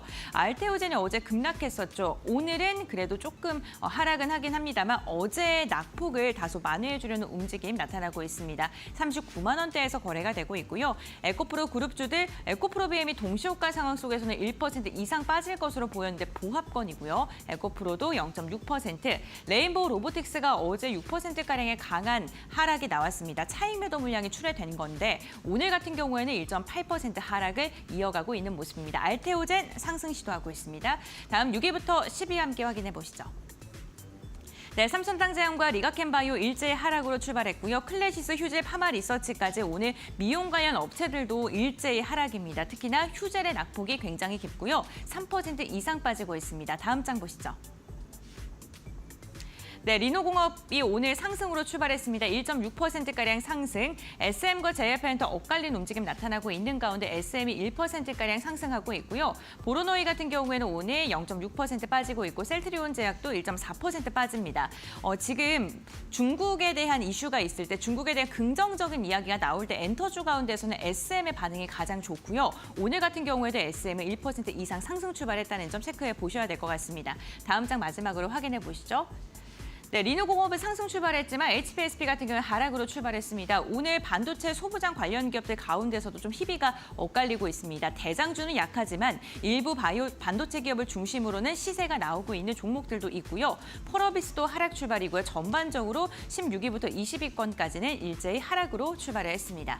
네, 이렇게 개장 직후의 상황 함께 확인해 봤는데요. 전문가들은 오늘장 어떻게 출발 상황 판단하고 있을까요? 지금 바로 알아보시죠. 네, 고은배 앵커 수고하셨습니다. 그룹주를 좀 보니까 포스코 그룹주들이 좀 요즘에 좀 좋고요. 오늘도 포스코 홀딩스를 중심으로 포스코 그룹주들 다 계열사들 다는 아니고 포스코 그룹, 포스코 DX, 포스코 이렇게 세 회사는 좀 상승하는 모습을 보이고 있고 눈에 띄는 그룹이 LS 그룹입니다. 구자원 회장이 앞으로도 또 자회사의 IPO를 추진하겠다라는 뉘앙스, 그러니까 일적 분야, 물적 분야 이런 부분에 대해서 이제 문제 의식이 좀 시장에서 생각하는 주주들이 생각하는 거랑 좀 다른 것 같다라는 그런 내용이 시장에 좀 전해지면서 LS 그룹주들이 어제에서 오늘도 전체적으로 다 좀 주가가 좀 많이 떨어지는 그런 모습이 나타나고 있다는 게 좀 특입니다. 결국 이제 시장에서 원하는 게 뭔지에 대해서는 이제 확실히 작년부터 분명해지는 것 같습니다. 이제 그거를 아주 좀 더 적극적으로 뭐 공격적으로 더 이렇게 앞서가느냐 아니면 아주 미온적으로 그냥 하다못해 어쩔 수 없이 하는 이런 부분의 차이가 투자 심리에도 상당히 좀 중요한 영향을 미치겠다라는 거를 또 LS 그룹을 통해서 확인을 좀 해볼 수가 있네요.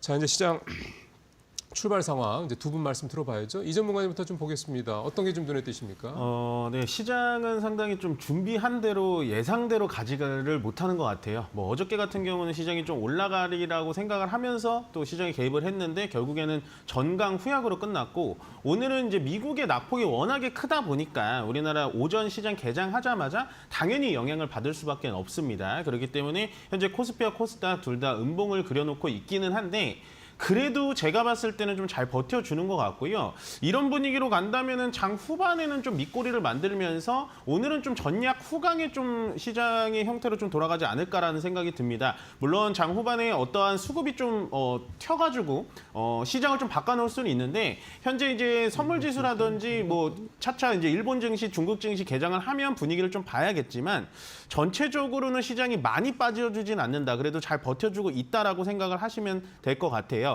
계속해서 말씀드렸지만 현재는 지수를 보고 나서 시장을 투자하시는 게 아닙니다. 지수는 현재 2,530포인트에서 2,600포인트 박스권으로 좀 보시면 될 것 같고 개별 종목 위주로 계속해서 트레이딩을 좀 하셔야 되는 게 가장 키포인트라고 보여지는데요. 오늘은 뭐 올라간 섹터라기보다는 일단은 좀 미국의 브로드컴 실적이 발표가 났거든요. 근데 상당히 괜찮게 나왔습니다. 현재 브로드컴이 애프터마켓에서도 10% 넘게 12%가량 제가 확인했을 때 올라가고 있었는데 그거에 영향받아가지고 반도체 종목들이 좀 올라갈 줄 알았습니다. 브로드컴과 직접적인 반도체를 가지고 있는 기업들은 많이 없지만 브로드컴이 뭐 하는 회사냐면 AI 데이터 센터에 들어가는 그 이송 칩을 납품하는 회사거든요. 결국엔 AI 데이터 센터가 앞으로도 좀 유망 사업이다라고 하면서 우리나라의 뭐 온디바이스 AI라든지 이쪽 AI 데이터 쪽에 좀 매기가 좀 불어올 것 같은데 워낙에 미국 시장이 많이 처졌다 보니까 전체적으로 시장 자체가 눈치 보기 장세지 않을까라는 생각이 들고 그렇지만 수급의 상태를 봤을 때는 크게 문제가 있어 보이진 않습니다. 현재 코스피에서 외국인이 한 750억 정도 매도를 진행하고 있고요. 어저께와 반대로 코스닥에서는 외국인이 매수를 진행하고 있는데 의미 있는 숫자는 아닌 것 같아서 그냥 이 부분은 참고를 하고 그냥 넘어가시면 될 것 같고, 그다음에 오늘 시장 안 좋은 와중에 좀 올라가는 섹터는 역시나 엔터 쪽하고 미디어 쪽이 좀 올라가지고 있습니다. 이렇게 힌트를 좀 드리면 될 것 같아요. 엔터와 미디어 쪽이 저번 주까지는 굉장히 좋았다가 이번 주에 다 또 눌림을 받았거든요. 뭐 스튜디오 드래곤, CJ, ENM, 뭐 콘텐츠리 중앙 이런 종목들이 다 눌림 받고, 그다음에 엔터주, SM, 하이브, 뭐 YGN 다 눌림을 받았는데, 그러다가 또 기다리고 있으니까 또 이런 식으로 시장이 안 좋을 때 또 올라와 주거든요. 제가 봤을 때는 중국의 한알령이 풀린다 안 풀린다 이걸 다 떠나서 결국에는 계속해서 헤빙 모드가 일어나게 된다면 엔터와 미디어 쪽도 관심 있게 보셔도 된다. 그렇지만 괜찮은 섹터이기 때문에 이번 주 초반에 뭐 철강 가고 LNG 가고 할 때 갈아타신 분들은 오늘 또 LNG 부분에서 또 상당히 좀 주가가 좀 내려간 부분이 있으니까 그 부분에 또 계좌가 좀 박살이 났을 수 있기 때문에요. 괜찮은 섹터가 있으면 조금은 버텨보셔라. 내 차례가 올 때까지 계속해서 버텨보자라는 말을 전해드리고 싶습니다. 예, 엔터주 얘기까지 말씀을 들으셨습니다. 사실은 중국 양해와 관련해서 중국의 내수 진작 정책과 관련해서 수혜주들 석유화학, 철강, 엔터, 뭐 뷰티, 화장품 등등등 이렇게 좀 되죠. 일단 최근 들어 주가가 한번 올랐죠. 그런 부분들 좀 감안하시면서 이제 요 다음 텀이 이제 어떻게 될 것이냐 이 부분을 좀 생각할 때가 이제 오늘 또 금요일이기도 하니까 좀 된 것 같습니다. 자, 이번에 신일섭 위원님 시장 출발 상황 또 한번 해석 들어보겠습니다. 네, 지수부터 살펴보겠습니다. 코스피는 2,553.22, 22.94포인트 빠지고 등락률은 0.89%입니다. 코스닥은 733.65, 마이너스 1.27포인트, 등락률은 0.16, 0.17% 정도고요. 자, 1개월 대비가 드디어 코스피가 역전됐네요. 1개월 대비로 코스피는 플러스 0.63% 플러스고요. 코스닥은 1개월 대비로 마이너스 0.92%입니다. 결국 1개월 대비가 지금 코스닥과 코스피가 역전이 되면서 1개월 상으로는 코스피가 코스닥의 우위에 있음을 지금 증명이 됐고요. 아직도 3개월은 코스닥이 벌어놓은 게 많기 때문에 여전합니다. 코스피가 3개월 대비로는 8.14% 상승했고요. 코스닥은 16.98% 상승해서 아직도 더블 스코어지만 1개월 대비가 이렇게 플러스 마이너스 전환이 됐기 때문에 이게 앞으로 이렇게 1개월이 쌓이면 3개월도 코스피 코스닥이 역전될 수도 있겠죠. 아직은 더블 스코어긴 합니다만 1개월로 따지면 코스피가 상당히 강해졌다. 이렇게 판단할 수 있겠고요. 대신에 2600 자리를 또 결국 못 뚫네요. 코스피가. 저 2600 자리를 뚫어내야 되는데 3월 달에 가능할런지 모르겠습니다. 지금 굉장히 지금 불안한 상황이라 이게 우리나라 수급만으로, 우리나라 힘만으로 외국인 수급을 불러들이기가 어렵거든요. 자, 저 2600짜리가 마의 자리입니다. 저희가 지금 5일, 10일, 60일, 120일선 빼고 전부 다 지나가는 자리거든요. 거기가 전부 다 중첩이 돼 있어요. 모든 월봉의 이동평균선이 120개월 선을 제외하고 2600 라인에 전부 다 모여 있습니다. 그래서 지난달에도 결국 월중에 뚫으려다가 월 마감 때 실패한 것이고요. 지금 코스닥 같은 경우에는 지금 이제 이동평균선이 다 흘러내려가지고 그 부딪히는 자리에 또 왔습니다. 120개월 선이 또 머리 위에 있죠. 코스닥은 그러니까 모든 이동평균선이 머리 위에 있다는 게 코스피보다 불리한 상황입니다. 그리고 지금 이제 원달러 환율이 죽지 않았죠. 우리나라 원달러 환율을 계속 일봉만 봐서 그런데 월봉으로 보면은 왜 이 자리가 잘 깨지지 않는지 알 수가 있어요. 2022년도 10월 달에 지금 2023년도 12월 달에 1487.54로 돌파하기 직전까지 최고점 자리였습니다.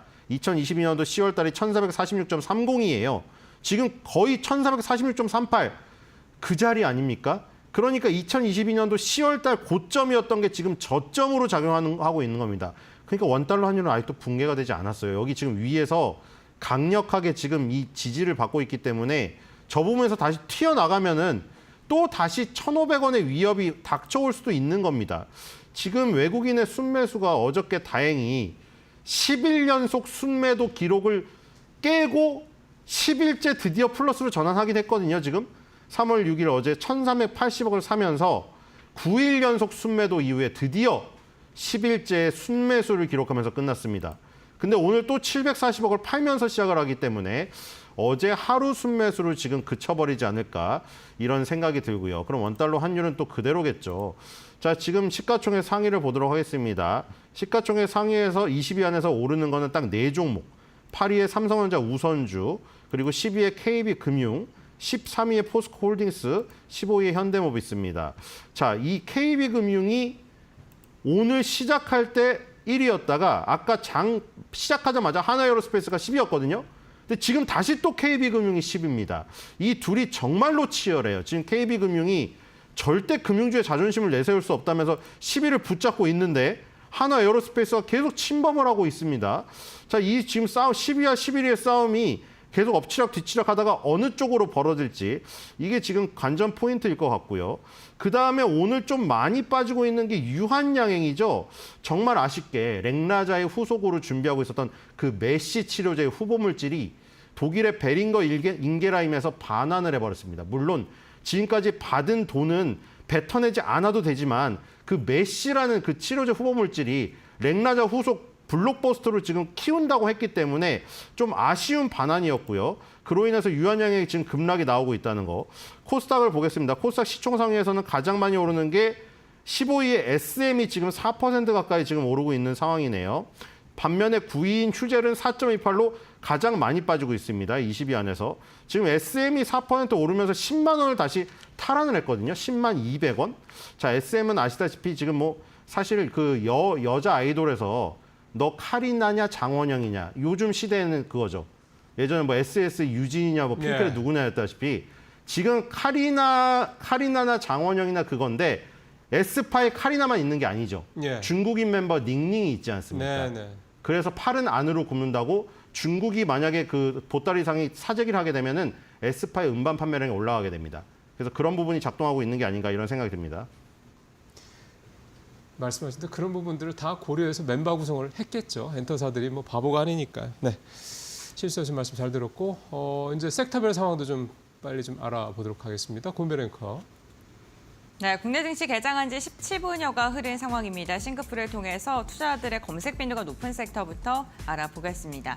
먼저 오늘 투자자들은요, 정말 다양한 섹터들을 검색을 하고 있는데요. 먼저 콘텐츠 관련된 검색 오늘도 새롭게 뛰어오르고 있습니다. 봉준의 미키 17이 중국에서 개봉을 한다고 합니다. 그렇게 되면은 정말 한한령 해제에 대한 신호탄이 나오는 게 아니냐라는 그러한 긍정적인 전망이 나오고 있고요. 그래서 오늘 콘텐츠 관련 기업들 어제에서 오늘까지도 시세를 내고 있는 것으로 확인되고 있습니다. LS그룹에 대해서도 검색을 많이 하고 있습니다. 어제 LS그룹주들의 주가의 변동성이 굉장히 컸죠. 구자은 LS그룹 회장이 중복 상장이 문제라고 생각하면 주식을 사지 않으면 된다라는 발언을 하면서 시가총액 LS그룹 전체적으로 6,500억 원가량이 줄어들기도 했습니다. 전고체에 대한 검색도 많이 하고 있는 상황입니다. 오늘 전고체 관련 기업들 일부 종목을 중심으로는 강한 시세가 나오고 있는 상황인데요.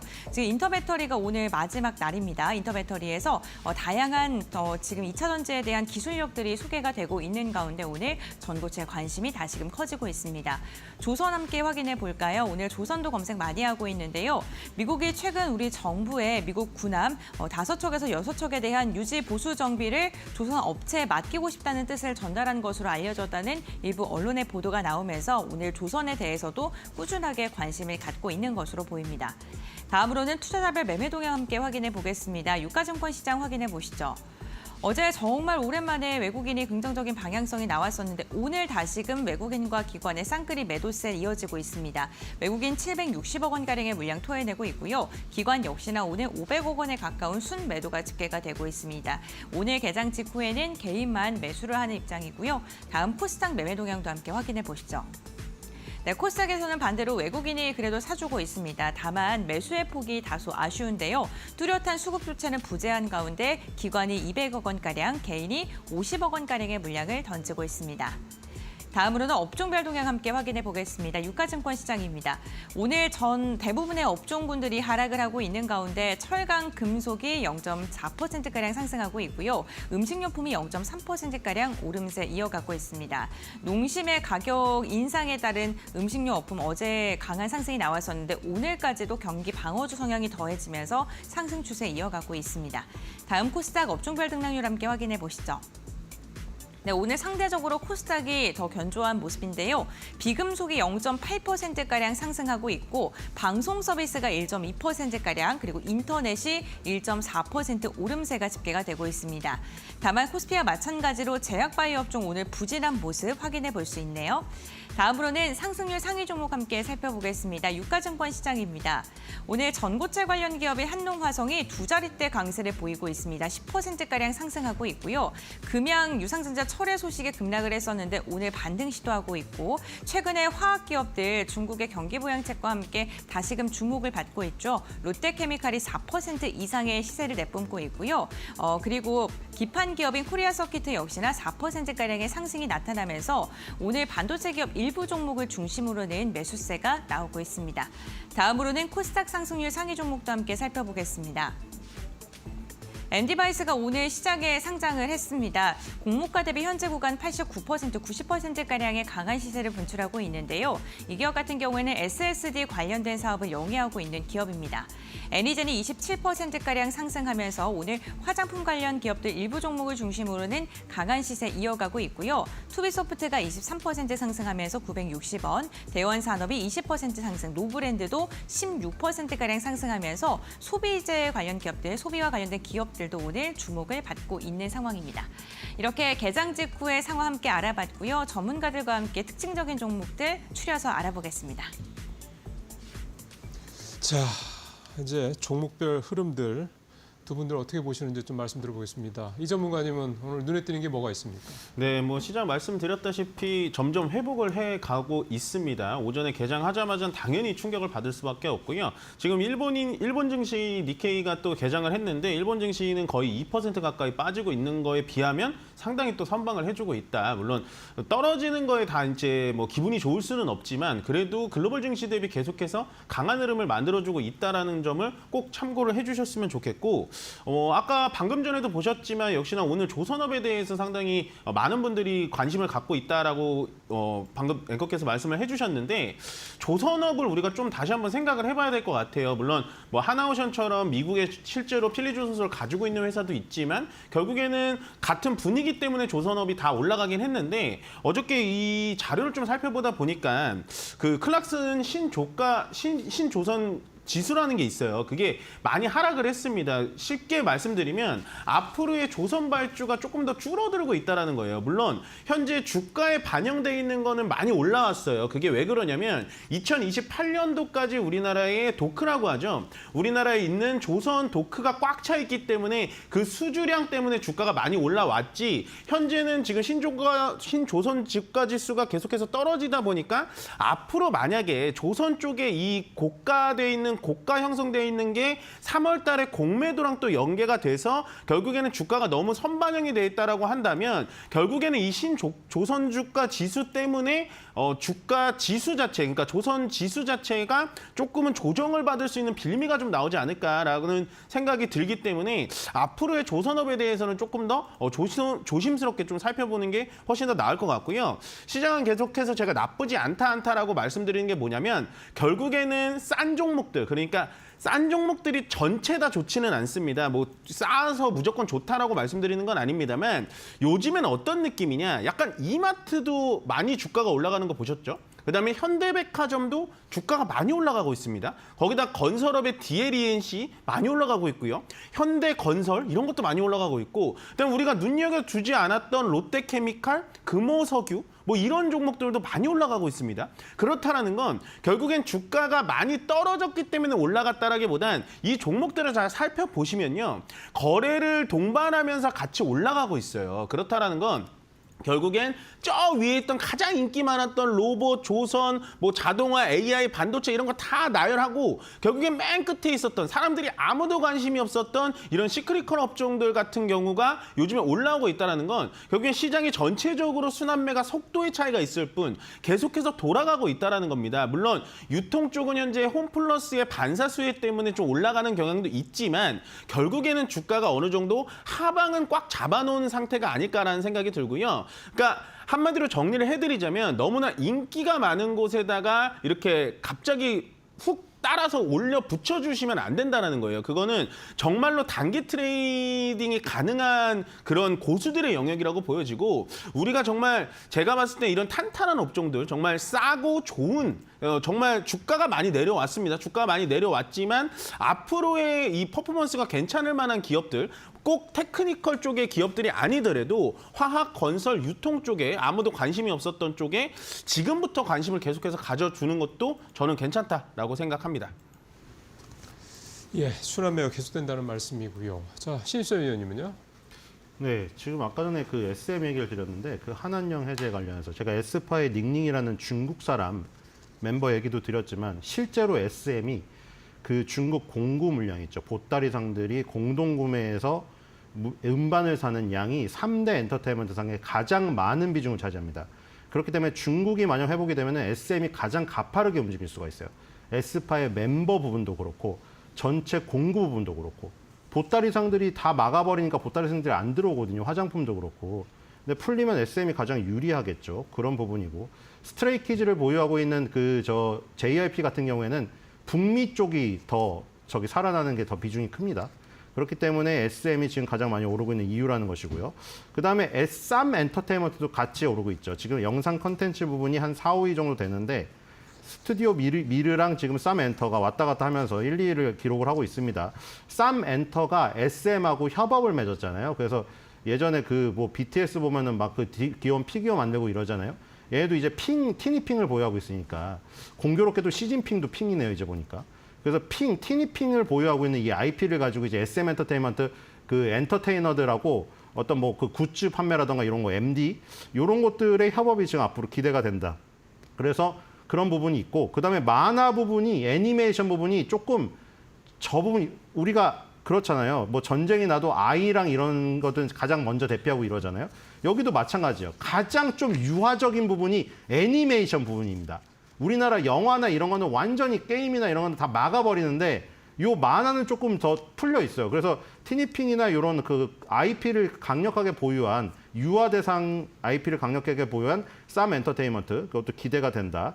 그리고 지금 요쪽에 같이 속해 있는 건데 좀 다른 부분이 지금 포천에서 어이없는 사고가 지금 발생이 되었죠. 네. 그래가지고 지금 그것 때문에 아마 지금 당분간 실제 훈련이 힘들지 않을까 싶습니다. 그래서 지금 급등하고 있는 종목 중에서 지금 하나 에어로스페이스랑 계약을 맺어서 전쟁 시뮬레이션 하는 업체가 지금 급등을 하고 있어요.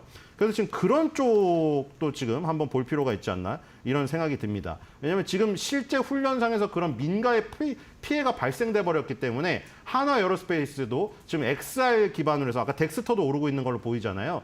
XR 기반으로 해서 전쟁 시뮬레이션을 돌릴 수 있는 이 업체 쪽으로도 지금 매기가 들어오고 있다. 이렇게 보시면 될 것 같습니다. 네, 알겠습니다. 이렇게 개장 직후에 특징적인 종목군들까지 확인해 봤고요. 그럼 계속해서 두 분과 함께 오늘장 키포인트 정리해 보겠습니다. 먼저 이민 전문가님 말씀해 주시죠. 네, 시장은 현재 트럼프 대통령 한마디에 울고 웃고 합니다. 그만큼 변동성이 상당히 큰데요. 물론 참 매일매일처럼 이렇게 지수를 예측하는 제가 참 드리기에는 아이러니한 말이긴 합니다만은 시장은 오늘 뭐 올랐다, 오늘 떨어졌다, 울고 웃고 그럴 필요가 없습니다. 무조건 길게 가져가시면 내가 정말로 길게 가져가시면 내 차례가 오니까요. 꼭 버티셔라라고 오늘 정리해드리도록 하겠습니다. 네, 알겠습니다. 그렇다면 오늘 신입섭 위원님은 어떻게 키포인트 잡았는지 이어서 들어보겠습니다. 네, 트럼프의 이파도에 출렁대는 주식시장, 진주알은 그 자리에 그대로다. 그러니까 우리 갯벌 가보시면은 파도가 아무리 쳐도 그 안에 박혀있는 키조개나 이런 거는 절대 움직이지 않잖아요. 지금도 마찬가지예요. 트럼프의 이파도에 너무 출렁대서 막 너무 정신이 없을 정도잖아요. 근데 거기서 남겨져 있는 우리나라 기업에 대한 얘기는 변하지 않아요. 그러니까 지금 조선부를 설립한다고 했잖아요. 가칭. 그러니까 조선부를 설립하고 LNG 프로젝트 이런 것들은 지금 출렁이는 파도와는 상관없이 박혀있는 키조개와 같은 게 아닌가 이런 생각이 들어서 그 부분에 그냥 집중하면 어떨까 이런 생각이 듭니다. 네, 알겠습니다. 오늘 두 분 다 지금 단기적으로 트럼프 리스크로 인해서 흔들릴 수 있습니다만 결국에는 괜찮은 종목들은 가져가는 게 맞다. 좀 버텨내는 것도 현명한 투자 방법이다라고 이야기해 주셨습니다. 오늘 두 분 말씀 여기까지 듣도록 하겠습니다. 고맙습니다. 수고하셨습니다.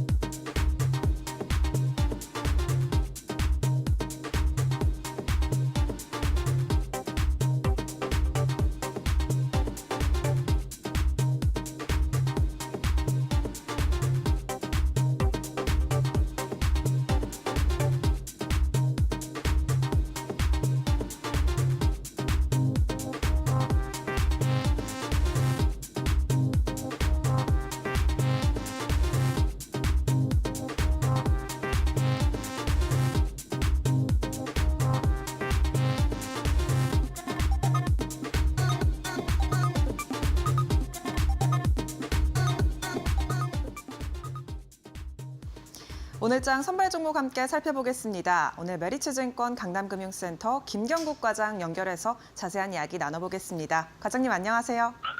네, 안녕하세요. 네, 오늘 가져오신 종목과 투자 포인트는 어떻게 보시나요? 오늘은 유리기판과 관련된 종목인 SKC 한번 가져와 봤고요. 투자 포인트 좀 몇 개 말씀드리도록 하겠습니다. 최근에 엔비디아, 브로드컴 등 미국에 있는 기술주 빅테크들이 조정을 받으면서 AI 밸류체인에 얽혀있는 종목들이 모조리 다 부진한 모습을 좀 보이고 있습니다.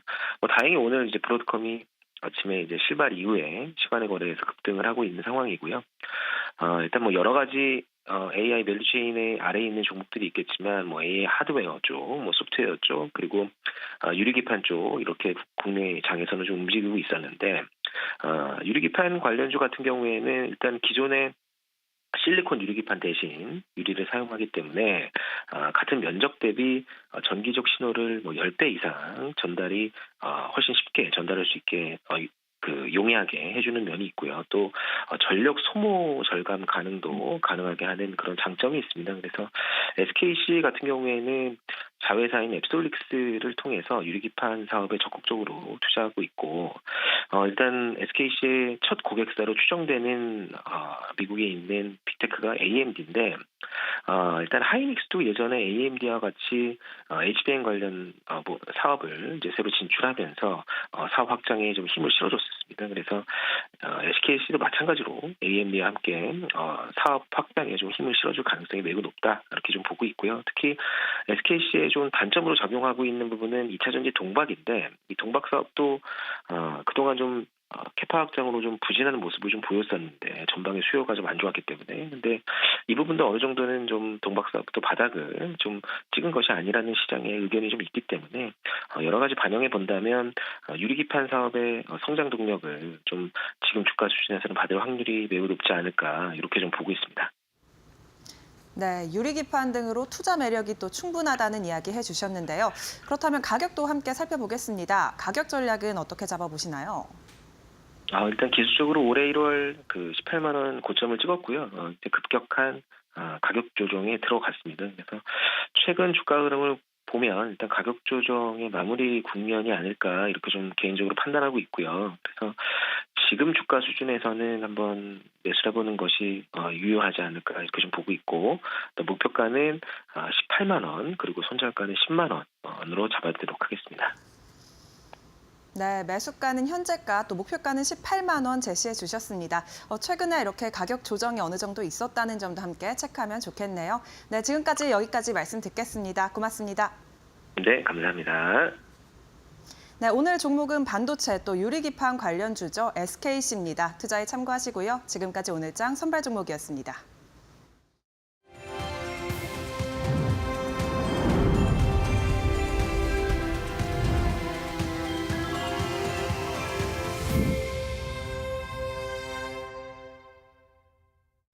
투자 수첩 말말말 시작을 하겠습니다. 어떤 인사의 말에 투자 전략의 포인트가 있을지 오늘 조우진 타큐뉴스 대표와 함께 들어봅니다. 대표님 어서 오세요. 예, 안녕하세요. 네, 화면을 우선 띄워드리겠습니다. 함께 만나보시죠.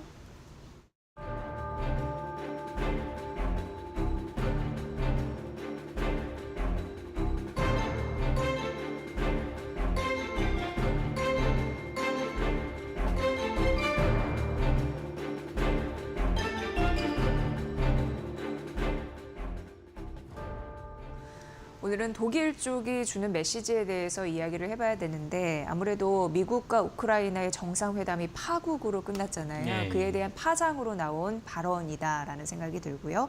트럼프 대통령이 이렇게 보면 연일 하루 빼놓지도 않고 계속적으로 지금 화제가 되고 있는 상황입니다. 예, 맞습니다.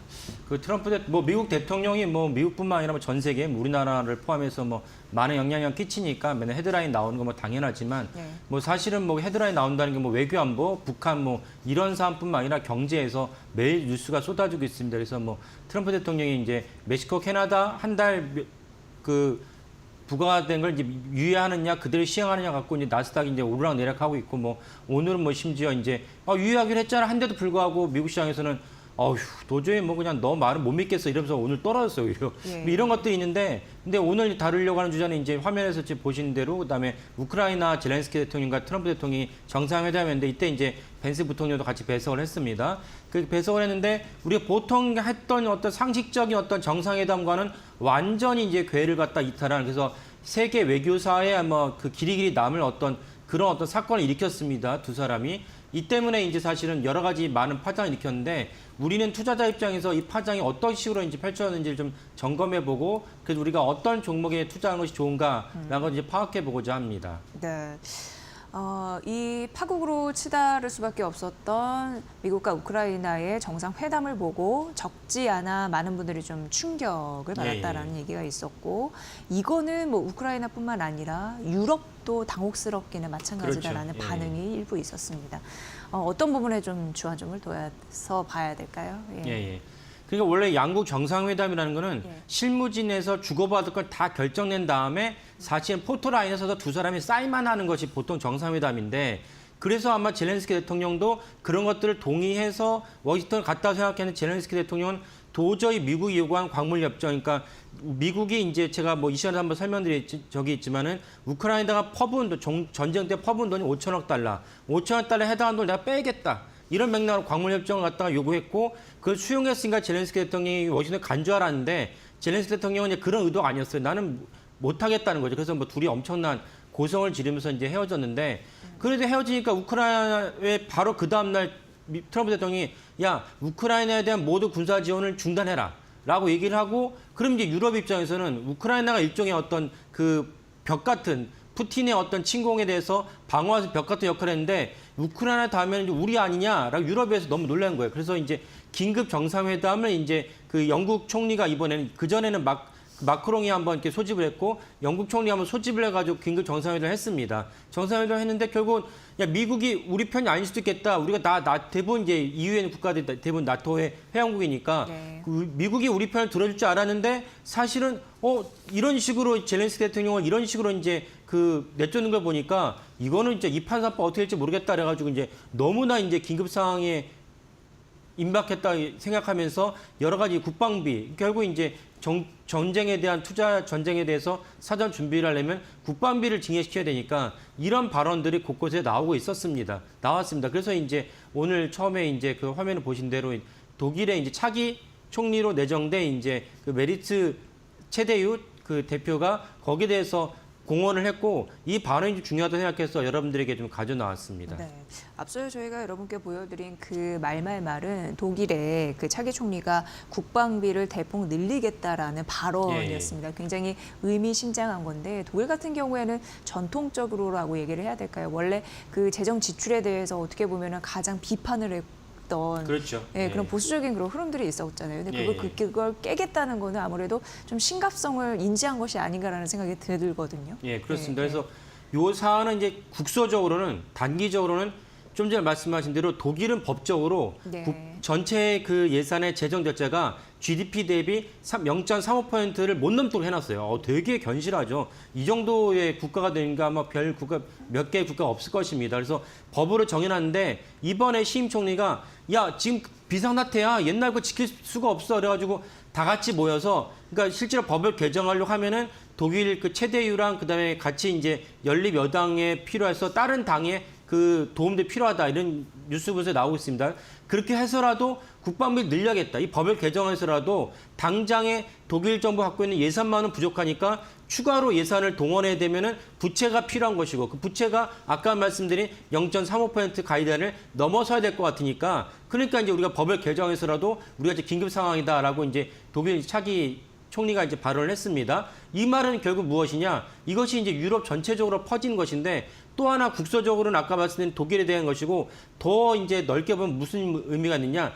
EU가 유럽이 처음에 이렇게 결합이 됐을 때 각 국가별로 이제 경쟁 규모나 경제 능력이 다르지 않습니까? 그래가지고 그때 뭘 생각했냐면 각 국가별로 GDP 대비 부채비를 정해놨어요. 그러니까 부채비를 일정에서 못 넘게 해놨거든요. 근데 독일이 가장 견실한 국가이자 동시에 EU의 이제 지도자 해당하는 국가가 먼저 야 우리가 깨겠다라고 얘기했으니까 EU에 해당하는 모든 국가들이 야 우리 동시에 깨겠다 이렇게 나올 수 있어요. 그러니까 사실은 EU 전체가 옛날과 다른 체제로 재편 중이고 이것을 사실은 트럼프 대통령이 푸시하고 있다. 트럼프 대통령이 원하는 길로 가고 있다. 이렇게 볼 수 있습니다. 그래서 우리가 이제 봐야 될 부분은 결국 이제 이것이 투자에 어떻게 미치는가 봐야 되니까 독일에서 일단은 이제 그 엄청난 5천억 유로에 해당하는 돈을 우리가 최대 5천억 유로에 해당하는 돈을 국방부에 지출했습니다. 5천억 유로면은 우리가 지금 현재 환율을 치면 750조입니다. 엄청난 일이죠. 예. 이 돈을 투자하겠다고 하니까 그렇다면은 우리가 당장 떠오르는 것은 그렇다면 국방에 관련된 방산 업종에 대해서 우리가 긍정적으로 시각을 유지하겠다라는 생각이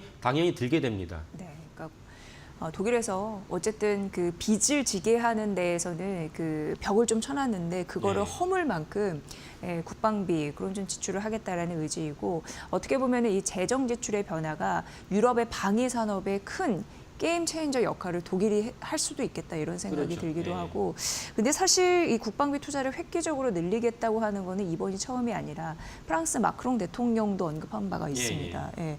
지금 기류는 그쪽으로 가고 있는 것 같습니다. 스스로 갱신하자 이런 의미로. 그렇죠. 그래서 이제 아까도 말씀드렸고 좀 전에 자막이 나왔지만 EU 전체가 새로운 기금을 만들어서 5천억 유로라는 8천억 유로 새로운 기금을 만들어서 우리가 전체적으로 EU가 푸틴의 위협에 우리가 방어를 하겠다라고 얘기를 했는데 마크롱 대통령이 당연히 거기 동의를 했으니까 EU에서 중요한 국가는 독일, 프랑스, 영국인데 그 영국은 일단은 이제 그 저기서 유로화를 쓰지 않고 나왔으니까 그래도 더 중요한 국가는 프랑스랑 독일이라 말입니다. 그래서 독일 총리 이렇게 얘기했고 프랑스 마크롱 대통령도 거기에 동의를 했어요. 근데 마크롱 대통령 동의라면 무슨 얘기냐면 우리의 땅을 우리가 생산한 무기로 지켜야 된다. 그리고 우리가 생산한 무기를 우리가 사줘야 된다 얘기했어요. 그러니까 사실 마크롱 대통령은 이것이 트럼프의 의도인데 트럼프의 의도대로 사실 우리가 방위비 GDP 트럼프 대통령 계속 GDP 대비 5% 방위비를 갖다 내라라고 얘기하고 있으니까 그렇게 의도대로 갔을 때 사실은 제일 중요한 이것을 방위비 증액을 했을 때 이 알짜배기가 미국의 군수산으로 넘어가는 거 아니냐라는 어떤 경각심을 갖고 마크롱 대통령이 그렇게 얘기를 했어요. 그런데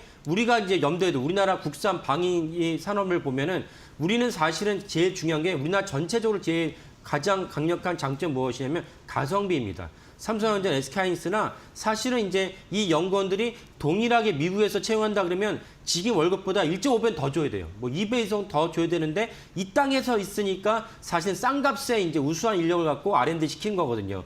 마찬가지로 사실은 이제 그 마크롱 대통령이 프랑스를 갖다 자국을 얘기하는 거죠, 사실은. 자국의 방산 산업을 키우겠다는 그런 내포를 가지고 의도를 갖고 얘기했지만 여전히 그럼에도 불구하고 유럽과 이제 그 독일이 방위비를 갖다가 폭발적으로 증가한다면 한국에 있는 이렇게 방산이 또 다른 어떤 수혜를 받을 수 있다라는 것은 분명한 사실입니다. 네. 대표님의 말씀 들어보니까 사실 트럼프 대통령이 나토 회원국에게 줄기차게 주장한 GDP 5% 이상을 방위비로 지출하라는 게 실현 가능성이 높아졌다라는 생각이 들고 그럼 그렇죠. 자연스럽게 투자 전략도 언급해 주실 거지만 방산 그런 부분에 눈여겨보게 되는데 작년 잘 갔잖아요. 맞습니다. 올해도 예. 잘 가고 있고 예, 어떤 예. 흐름으로 지켜보고 계시는지요? 그래서 요거를 이제 좀 미시적으로 이제 그 같이 살펴보면 좋은데 작년에 방위 산업 우리 주요 이제 방산 종목들 잘 갔습니다. 대표적인 하나 에어로스페이스, LG 넥스와 이제 현대로테, 하나 시스템 등인데 이게 어저께 종가 기준으로 했을 때 1년 그러니까 어제 그러니까 2월 6일이었으니까 3월 6일이었으니까 그 전에 3월 7일 날 기준 했을 때 1년간의 이제 수익률을 보면은 하나 에어로스페이스는 200% 올랐어요. 2배 오른 거죠. 만약에 이 시청하신 분들 2천만 원을 집어넣었다 그러면 4천만 원이 된 거예요. 그 나머지 기업들도 거의 100%뭐 현대로템 같은 경우도 뭐 하나 에어로스페이스도 좀 낮긴 하지만은 그 이상 170% 이상의 수익률을 거뒀습니다. 그러면 수익률을 거두니까 와 내가 봤던 시각이 좋았어. 내가 그런 전체적인 정책적인 기준에 맞춰서 투자를 했더니 내가 좋은 수익률을 거뒀어라고 생각을 할 수 있습니다. 생각할 수 있는데 그다음에 우리가 또 점검해야 될 부분은 이렇게 많은 수익을 거뒀으니까 더 안 갈 것 같아. 라고 판단하거나 그다음에 사실은 이 부분에서 제가 예전에 설명드린 적이 있었는데 12.3 계엄 사태 그리고 나오고 나서 이제 방산 주가도 흘러내렸죠. 왜냐하면 방산화의 어떤 그 계약 체결이라는 거는 개별 기업들이 알아서 체결하는 경우는 드물고 우리나라 이 정상이 외국 정상을 방문해서 야 너네 방산을 갖다가 우리 방산을 갖다가 사주면 우리가 대신 무엇을 해줄게라는 어떤 딜이 있어야 돼요. 기브 앤 테이크가 있어야 되거든요. 그러면 대통령이 사실상 뭐 계엄 사태로 말미암아서 국정이 이제 마비된 상황이니까 우리나라 방산 종목이 흘러내리는 건 이해가 되지만 그러나 사실은 아까 봤을 때 세계적인 환경이 우리나라 방산 무기를 갖다가 원할 수밖에 없는 환경이 유지된다면 그것은 사실은 잘못된 판단이라고 제가 그때 말씀드렸습니다. 그래서 만약 12월 9일 날의 저점인데 그때 기준으로 한다면은 어저께 종가 기준으로 하면 거의 뭐 100% 이상 올랐습니다. 이런 맥락에서 우리가 봐야 되는데 또 하나 제가 말씀드린 것은 무엇이냐. 많이 올랐으니까 이제는 팔아야 되나? 이런 관점에서 한번 살펴볼 필요가 있습니다. 왜냐하면 뭐 작년은 좋은데 올해도 이제 고공행진을 보이다 보니까 지금 들어가기에는 선뜻 매수하기는 좀 주저하게 되는 흐름들이 있거든요. 그렇죠. 예. 그럼에도 불구하고 투자의 끈을 놓지 말아야 되는 이유 그런 걸 좀 들어봐야 될 것 같아요. 예, 맞습니다. 그래서 아까 화면에 보신 거는 1년 수익률이고 예. 올해 수익률 1월 2일부터 어제 종가까지의 그 1년 수익 YTD라고 하죠. 1년 수익률을 보면은 역시 동일하게 하나 에어로스페이스가 1등이고 거의 뭐 88%, 80% 수익률 냈습니다. 못한 기업이 LI 넥스원인데 26%. 그러니까 올해 1월 2일 날 투자를 했어도 사실 작년에도 많은 수익이 냈지만 올해 1월 2일 날 투자를 했어도 거의 뭐 엄청난 수익을 거둘 수 있었다라는 것은 분명한 차트로 알 수 있는 사실이고 여기서 우리가 점검해야 할 부분은 무엇이냐. 내가 어떤 투자 아이디어를 갖고 해당 종목을 매수했는데 이 투자 아이디어가 실현됐다면 그때 이제 매도를 해도 돼요. 그래서 제가 지난주에 말씀드렸지만 우크라이나 종전 때문에 종전 재건주에 해당하는 종목들이 있어요. 그 재건주된 종목들이 재건을 하려고 그러면 종전이 되죠. 종전이 됐을 때 오히려 그때는 매도를 하는 것이 좋다라고 말씀을 드렸어요. 근데 이번 같은 방산주 다른 게 원래 아까 말씀드린 방산 종목의 수익률은 트럼프 대통령이 일으킨 나토에 대해서 GDP를 더 올려야 되잖아. 그래서 그렇구나. 트럼프가 당선됐구나. 그래서 수익률이 올랐는데 지금 또 하나 트리거가 생겼어. 무슨 트리거가 생겼냐. 갑자기 유럽들이 야 진짜 우리 땅을 지켜야겠어. 그래서 아까 말씀드린 독일 차기 총리가 야 우리 5천억 달러, 5천억 유로 필요해. EU 전체적으로는 8천억 유로 필요해. 엄청난 규모입니다. 그러면 해당 또 다른 아이디어가 생겼다. 그럼 이 아이디어가 실현되기 전까지는 이 방산 종목들은 그대로 가져가는 것이 좋고 방산 종목은 올해도 수익률이 갖다가 창출할 수 있다. 수익률이 높아질 수 있다. 이런 전망으로 가져가신 것이 옳겠습니다. 네, 그러면 이제 두 가지 질문으로 한번 정리를 해보도록 하겠습니다. 첫째 질문은 그렇다면 이번에 우크라이나와 미국의 정상회담이 파국으로 끝난 거, 뭐 몇 주 후에 1, 2주 후에 다시 뭐 어디서 만난다는 얘기는 있는데 그렇죠. 그게 이제 추가 상승의 기폭제는 될 거다라고 보시는 거죠. 그거는 이제 그때만 종전이나 우크라이나 재건주는 그때 이제 매도를 하시고 근데 설령 그 종전을 할지라도 방산 종목은 그때 더 갈 것이다라고 봐야 되고 그러니까 트럼프 대통령이 집요하게 방산에 대한 증액을 요구하고 있어요. 그래서 요구하고 있다는 얘기는 무엇이냐면 트럼프 대통령이 임기가 끝나기 전까지는 방산 종목들은 계속 잘 가능성이 높다라고 보시면 되겠고 그러면 이제 임기가 4년인데 지금 2달이 지났으니까 27년도까지는 이제 방산 종목들은 유효하다고 보시면 되겠고 그런 맥락에서 현금 20% 갖고 있다가 시장의 오해, 시장 오판으로 방산 종목이 갑자기 급락을 하면 그때 들어가셨다가 그 급락한 사유가 해소돼서 올라가면 그때 다시 파시는. 그러니까 이게 유효하려면 해당 종목이 계속 우상향 할 것이냐 아니냐는 중요한 판단을 내려야 돼요. 근데 방산 종목은 아까 말씀드린 트럼프 대통령이 임기까지 그대로 갈 것이다 라는 맥락으로 접근하시면 좋겠습니다. 네, 뭐 돌연 방위비 증액 뭐 요구하지 않는다고 하면 뭐 차익 실현은 하나 그래도 매도의 관점은 아닌 걸로 그렇게 좀 정리를 하면서 맞춰야 될 것 같습니다. 자, 투자수첩 말말말 조호진 타큐뉴스 대표의 분석으로 함께하셨습니다. 잘 들었습니다. 네, 감사합니다. 네, 오늘 외국인의 매도가 나오고 있거든요. 그래서 중소형주 대비 코스피가 상대적으로 좀 약세고요. 다만 이제 반도체와 2차 전지 섹터가 잡아주네요. 잠시 이후 마켓나우 2부에서 오전장 전략 조금 더 구체적으로 세워드리겠습니다. 저는 잠시 후에 뵙겠습니다.